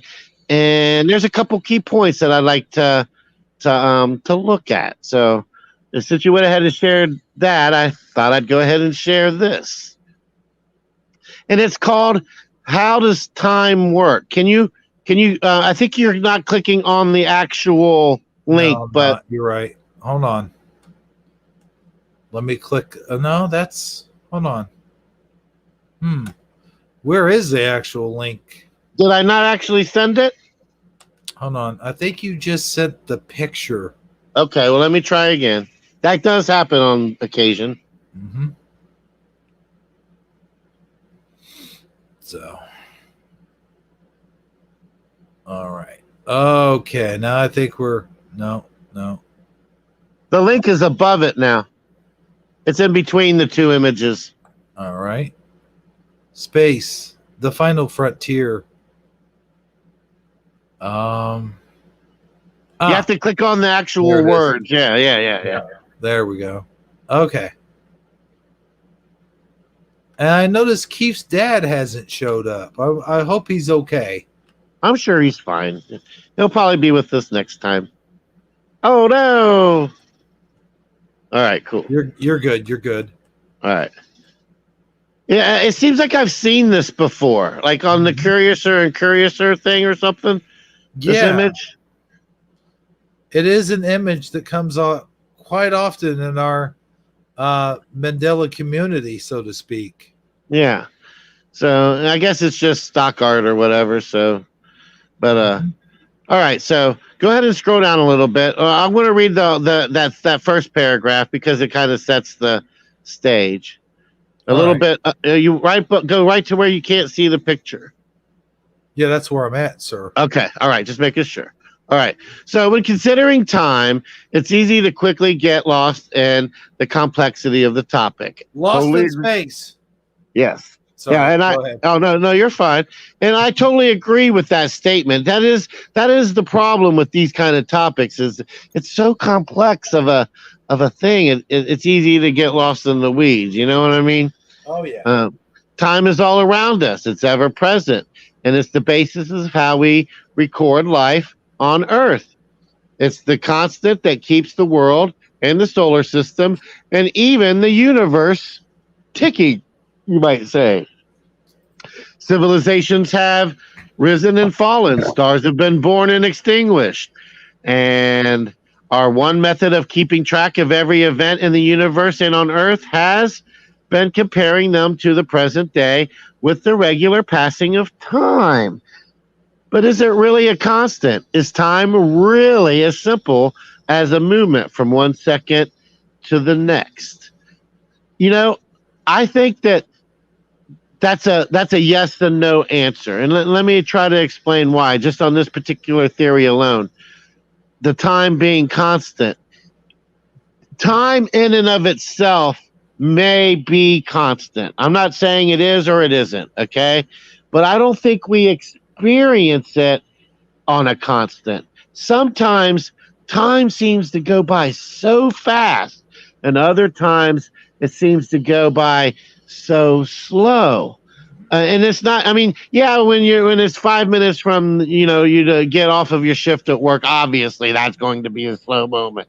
When you're sitting in the doctor's office waiting to be seen impatiently, that's going to be a slow moment. And you're having a fun day at the amusement park, that day is going to fly by. All that aside, I mean, just in normal everyday life of nothing in particular, sometimes it just seems like time flies by and gets away from us. And other times it just seems like a day will never end. Do you ever experience these things, my friend? Did I go to you at the most inopportune time? Is that what happened? No. Hold on. I'm almost there. Hold on. Sorry. I had to make a pit stop. Here's the thing. When I think about time, think of it this way.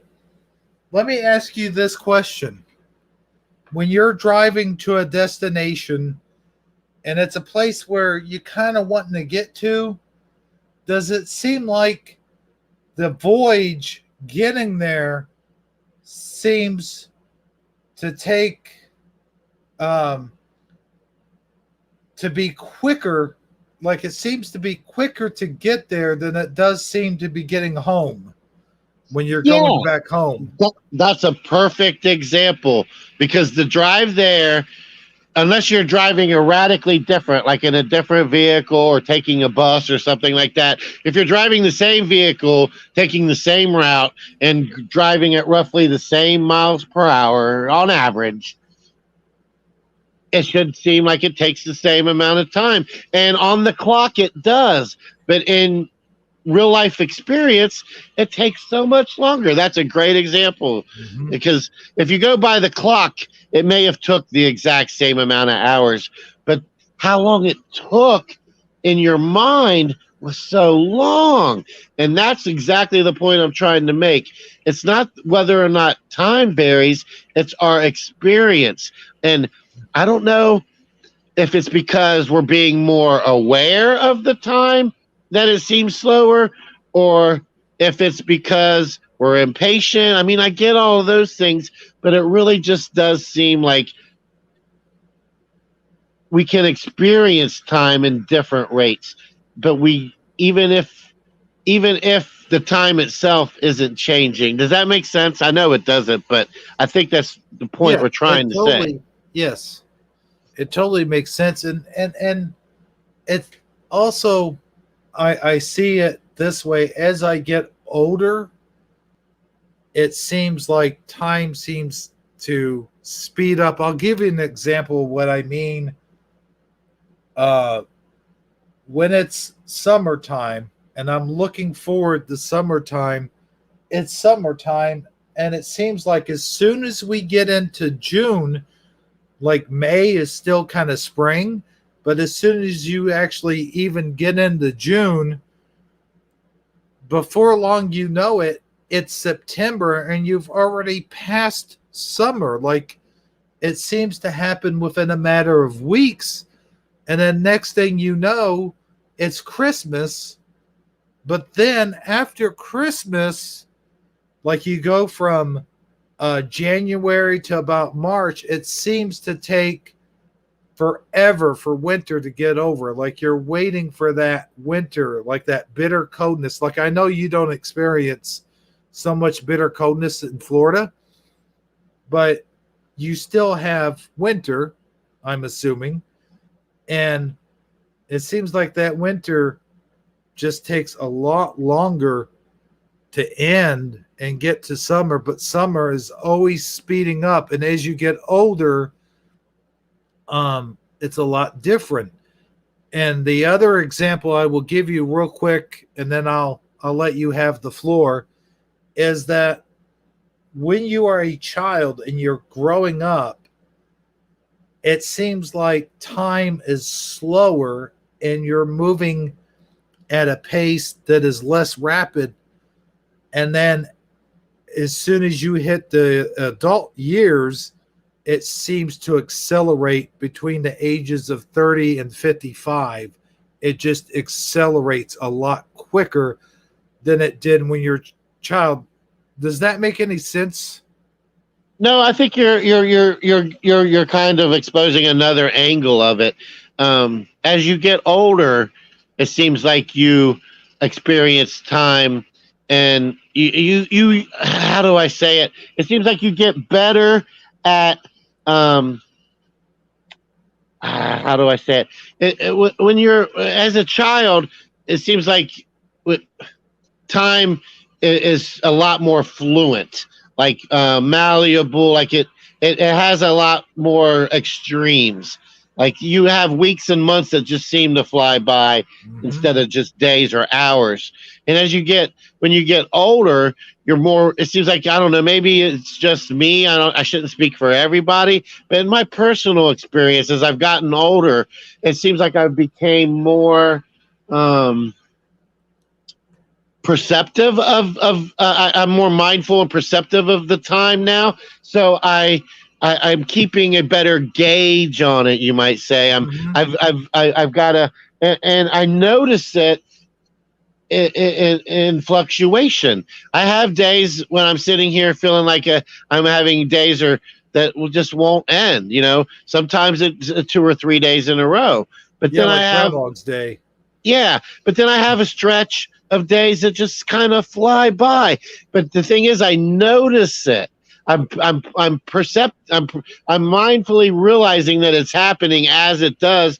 But I've came to learn, almost like when the first time you ride a roller coaster, you're all over the place. You're screaming, "Oh my God, woo!" You're getting the butterflies and everything. But when you've rode the roller coaster 99 times, when the hills and the valleys and the turns, and it's not a big deal to you anymore. You lean your head in for the curve. You know when to bring your arms down from the hill. You just got a better grasp on everything. I think that's the difference. I'm not 100% sure, but that's my working theory.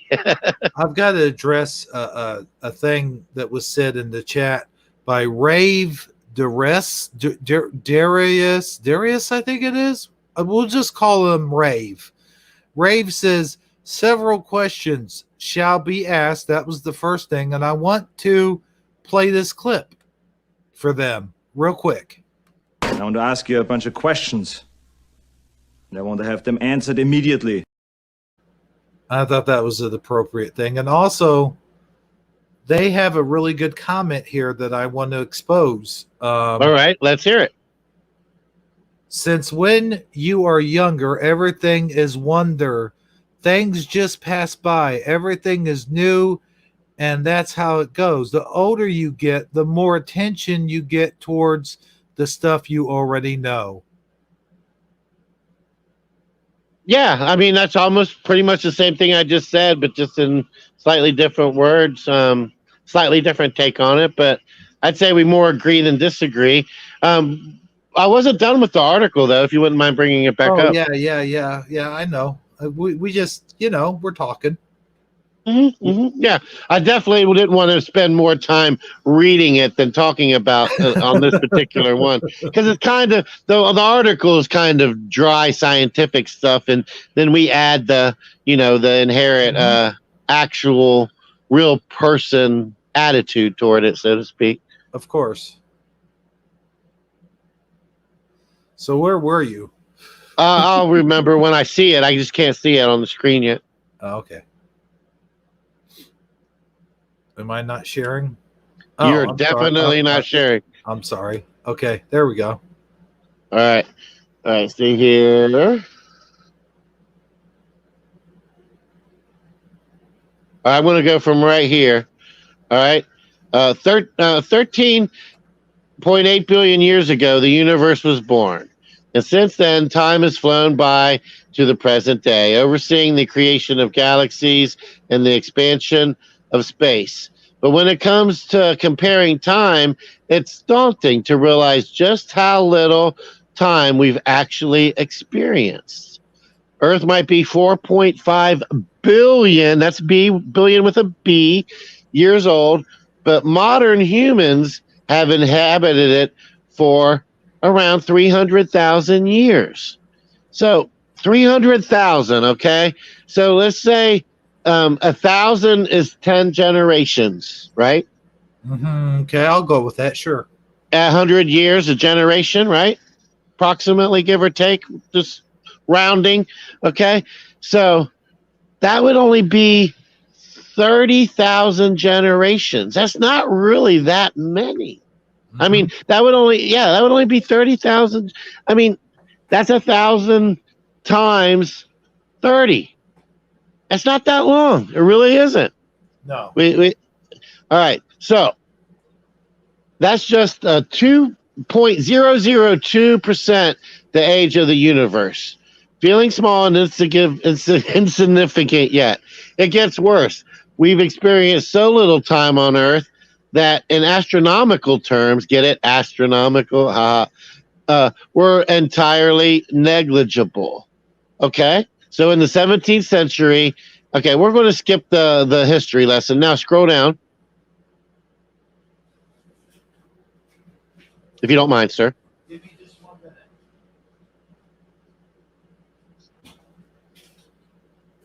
Okay. Oh. I almost fell over. Okay. Let me get my chair. All right. Okay. Scroll down.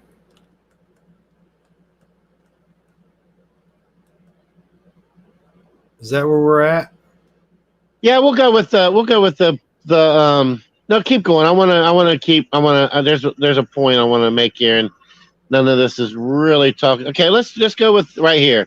Okay. This okay, yeah, this is kind of it. Okay. So what is space-time is a related story. Okay. I need you to scroll up just a little bit, or the opposite way you just did. Okay, right about there. All right. So, however, in 1905, Albert Einstein asserted that the speed of light doesn't vary, but rather it is a constant, traveling at roughly 282,000 miles per second. All right, I remember that from high school. Good, that hasn't been Mandela affected. Okay, so I'm just making the reference here to space. I mean, to time being associated with the speed of light.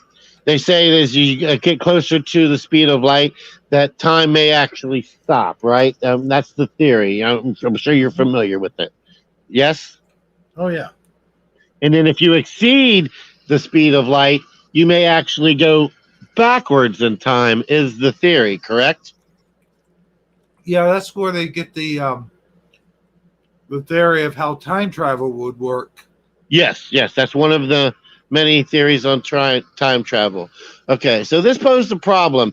If the speed of light is really a constant, then there had to be some variable that altered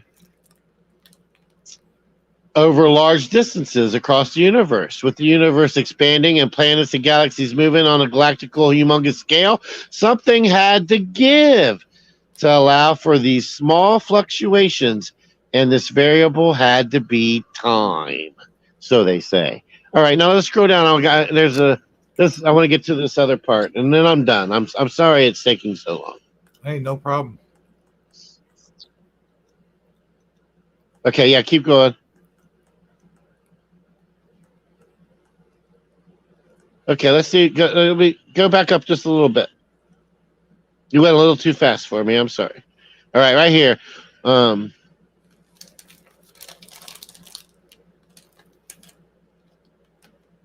Okay, let's look at this real quick. What happens during time dilation? What does the theory of special relativity mean in terms of time? We'd suggest reading our explanation of special relativity first to truly get a grasp of time dilation. Well, keep going. That's not even what I wanted to talk about. I'm sorry. Okay. It's a long article. But there's a couple points down here that I remember I saw that I thought would be interesting to talk about. I just got to find them. So let's go on down. Seems like this is kind of going into how warp speed can be achieved. Oh, yeah, it's definitely a comprehensive read. Keep going. We got a little ways to go, I think. But don't go too much faster than that. Look, there's how warp speed can be achieved. They're talking about space-time and the time continuum there. Mm-hmm. The importance of Einstein's theory of special relativity. Yep, okay. Right here, time, the fourth dimension of the universe. That's, I think, where I wanted to start. All right. Okay, it was once thought that space and time were separate and that the universe was merely an assortment of cosmic bodies arranged in 3 dimensions. Einstein, however, introduced the concept of a 4th dimension. Time that you might want to mute up there, buddy. Oh, I can't. Oh, okay. Hold on. I can't without going on the screen, but all right, hang on. Go ahead. All right, meant that space and time were inextricably linked. The general theory of relativity suggests that space-time expands and contracts depending on the momentum and the mass of nearby matter. The theory was sound, but all that was needed was proof. That proof came courtesy of NASA's Gravity Probe 8, which demonstrated that space and time were indeed linked. 4 gyroscopes were pointed in the direction of a distant star, and if gravity did not have an effect on space and time, they would remain locked in the same position. However, scientists clearly observed a frame dragging effect due to the gravity of Earth, which meant the gyroscopes were pulled very slightly out of position. This seems to prove that the fabric of space itself can be altered, and if space and time are linked, then time itself can be stretched and contracted by gravity. Now, that's saying a lot right there. That's saying that gravity, just gravity, the pull of gravity has an effect on time and space. Or I should say time. Time itself can be stretched and contracted by gravity. Now, that in itself is kind of freaky. I mean, I don't know how much it affects it, but I do know that they say if you're when you're flying like in an airplane, like one of those ones that do Mach 4 or whatever, a fighter pilot or whatever, up at the height of the atmosphere, that he's actually aging slower than people who are down on the ground while he's up there flying really fast at a high altitude. Now, does that mean he's going to live significantly longer? Or maybe if he flew constantly for 20 years, maybe. But I don't know that it's, it's an interesting concept, but I don't know that it can actually extend your life. Go ahead. The other thing is, real quick, is they say that, people that are in space for long periods of time, that when you're in space, you age slower than you do here on Earth. Yeah, I've heard that as well.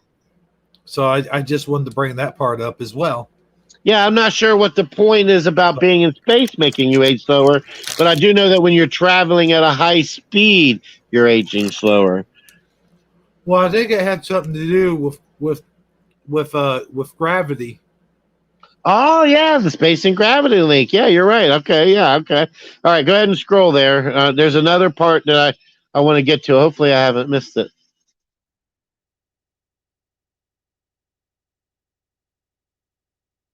How long is this second? No, that's not it. Keep going.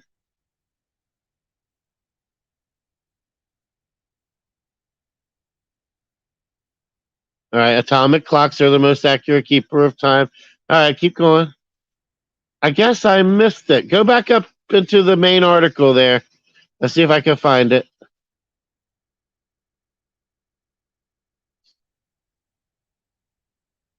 Go all the way to the top. I'll start there. All right, now go down kind of slow, but not too slow. Slow enough for me to see what's happening. A little bit further.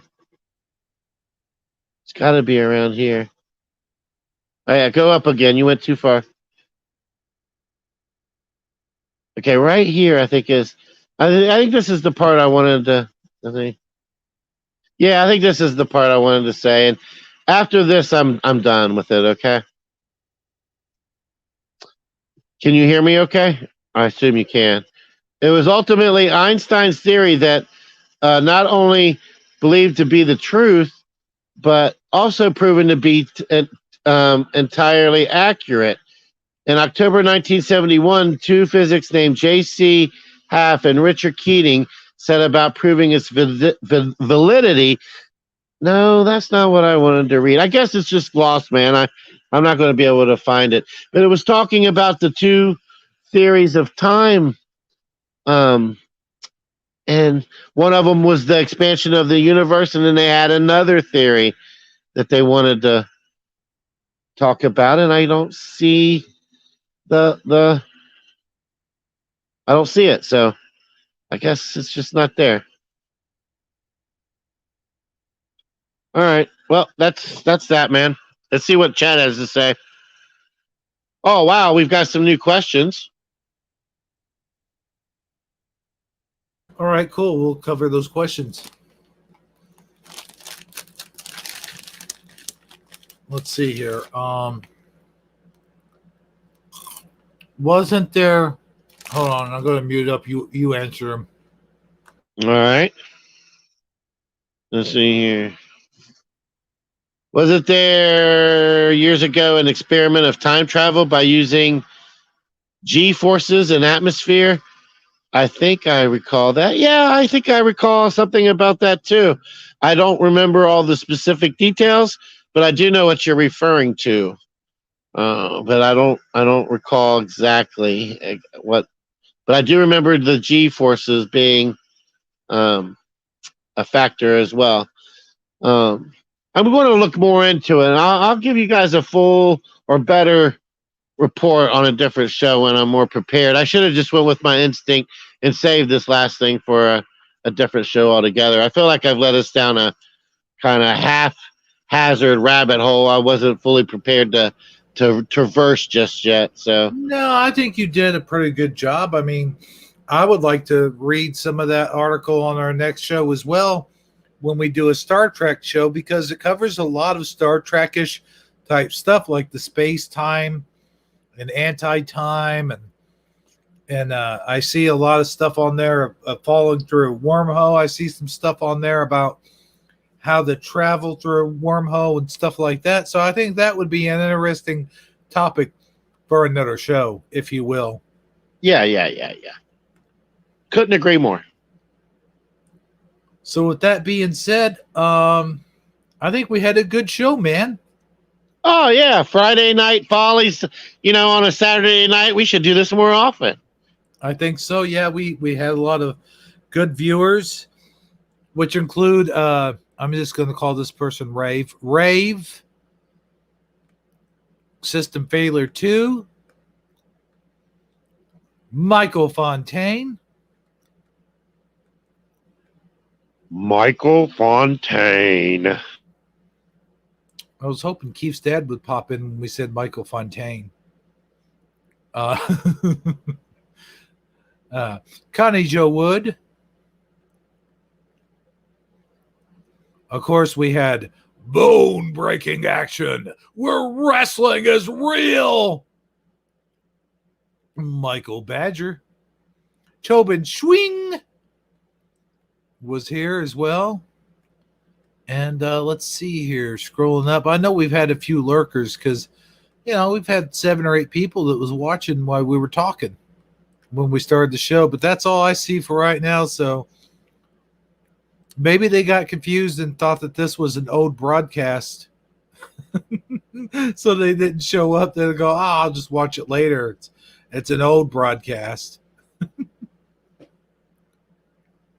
Oh, and well, that's the thing with your channel. You never know what you're going to get. It's Yeah. Is it a stop motion movie? Is it a live stream where we watch stop motion movies? Is it a personal rant?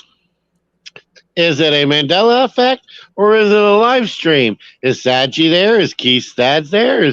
Well, you never know what you're going to get. You know what I'm saying?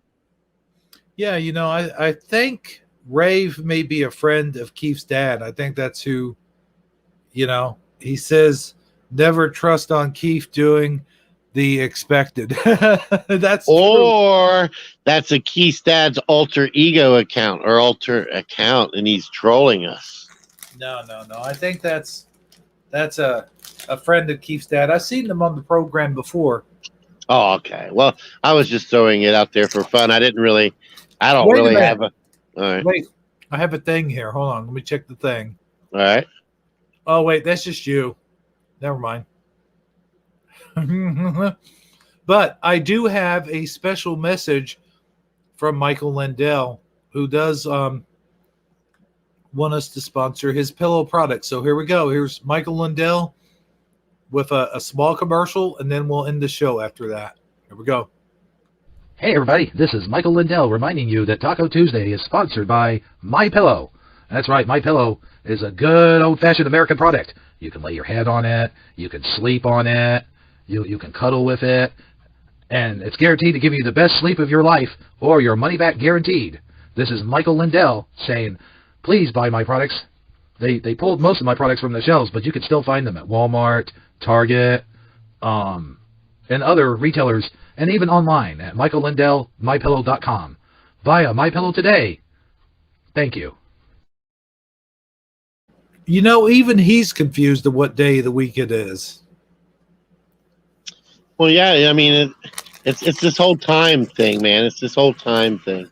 Yeah, he thought it was Taco Tuesday. Damn, I know, right? But anyway, yeah, maybe I'll buy a MyPillow to go with my new box springs when I get them. There you go. Yeah. I'm sorry, I'm crunching. I'm eating hot flaming Cheetos, by the way. Understood. Well, let's wrap up the show, and then you can crunch all you want, my friend. Well, speaking of crunch, I used to like eating Crunch and Munch. Well, you know, if you want to do the rest of the show by yourself, you can talk about that. But I'm ready to go Crunch and Munch too. So let's end the broadcast, my friend. All right, let's wrap this thing up. Guys, I gotta say this has been one hell of a night. You know, I had some other things I wanted to present, but we'll do that on another show. And I appreciate everyone from stopping by.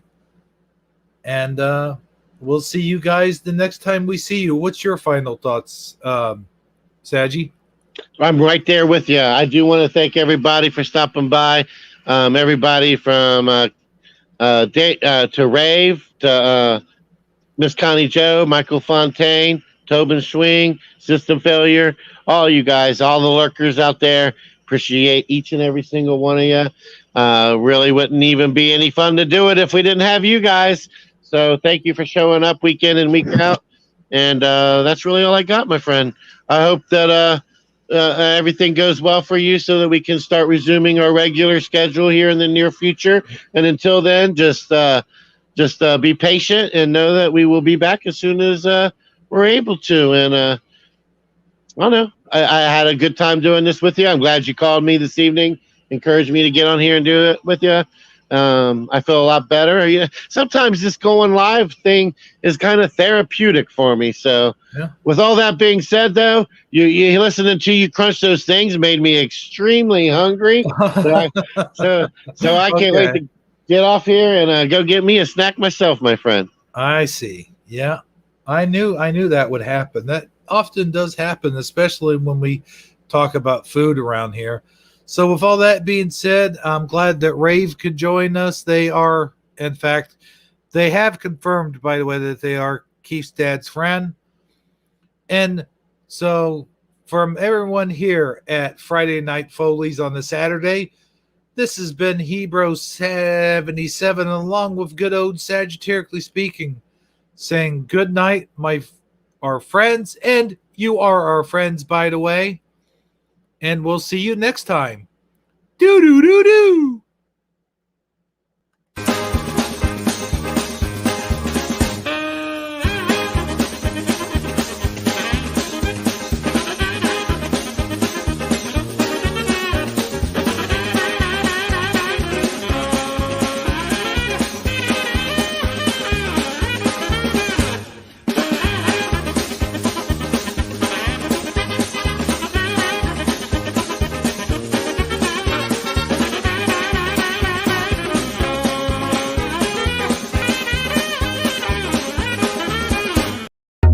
Well, that does it for tonight's show. It's been real, and it's been fun. And yes, it's even been real fun. But as all good things do, they must end. But remember, there will always be another show. Oh, at least I hope there'll be another show. As long as my internet keeps going and I'm still alive, I guess there'll be another show. But anyway, until next time, remember that snakes don't always bite, but when they do bite, oh brother, it really hurts. So long, everybody. Ha ha. Yeah. Hey, do you like this music? It's completely free. Oh yeah. Dig that jam. See ya.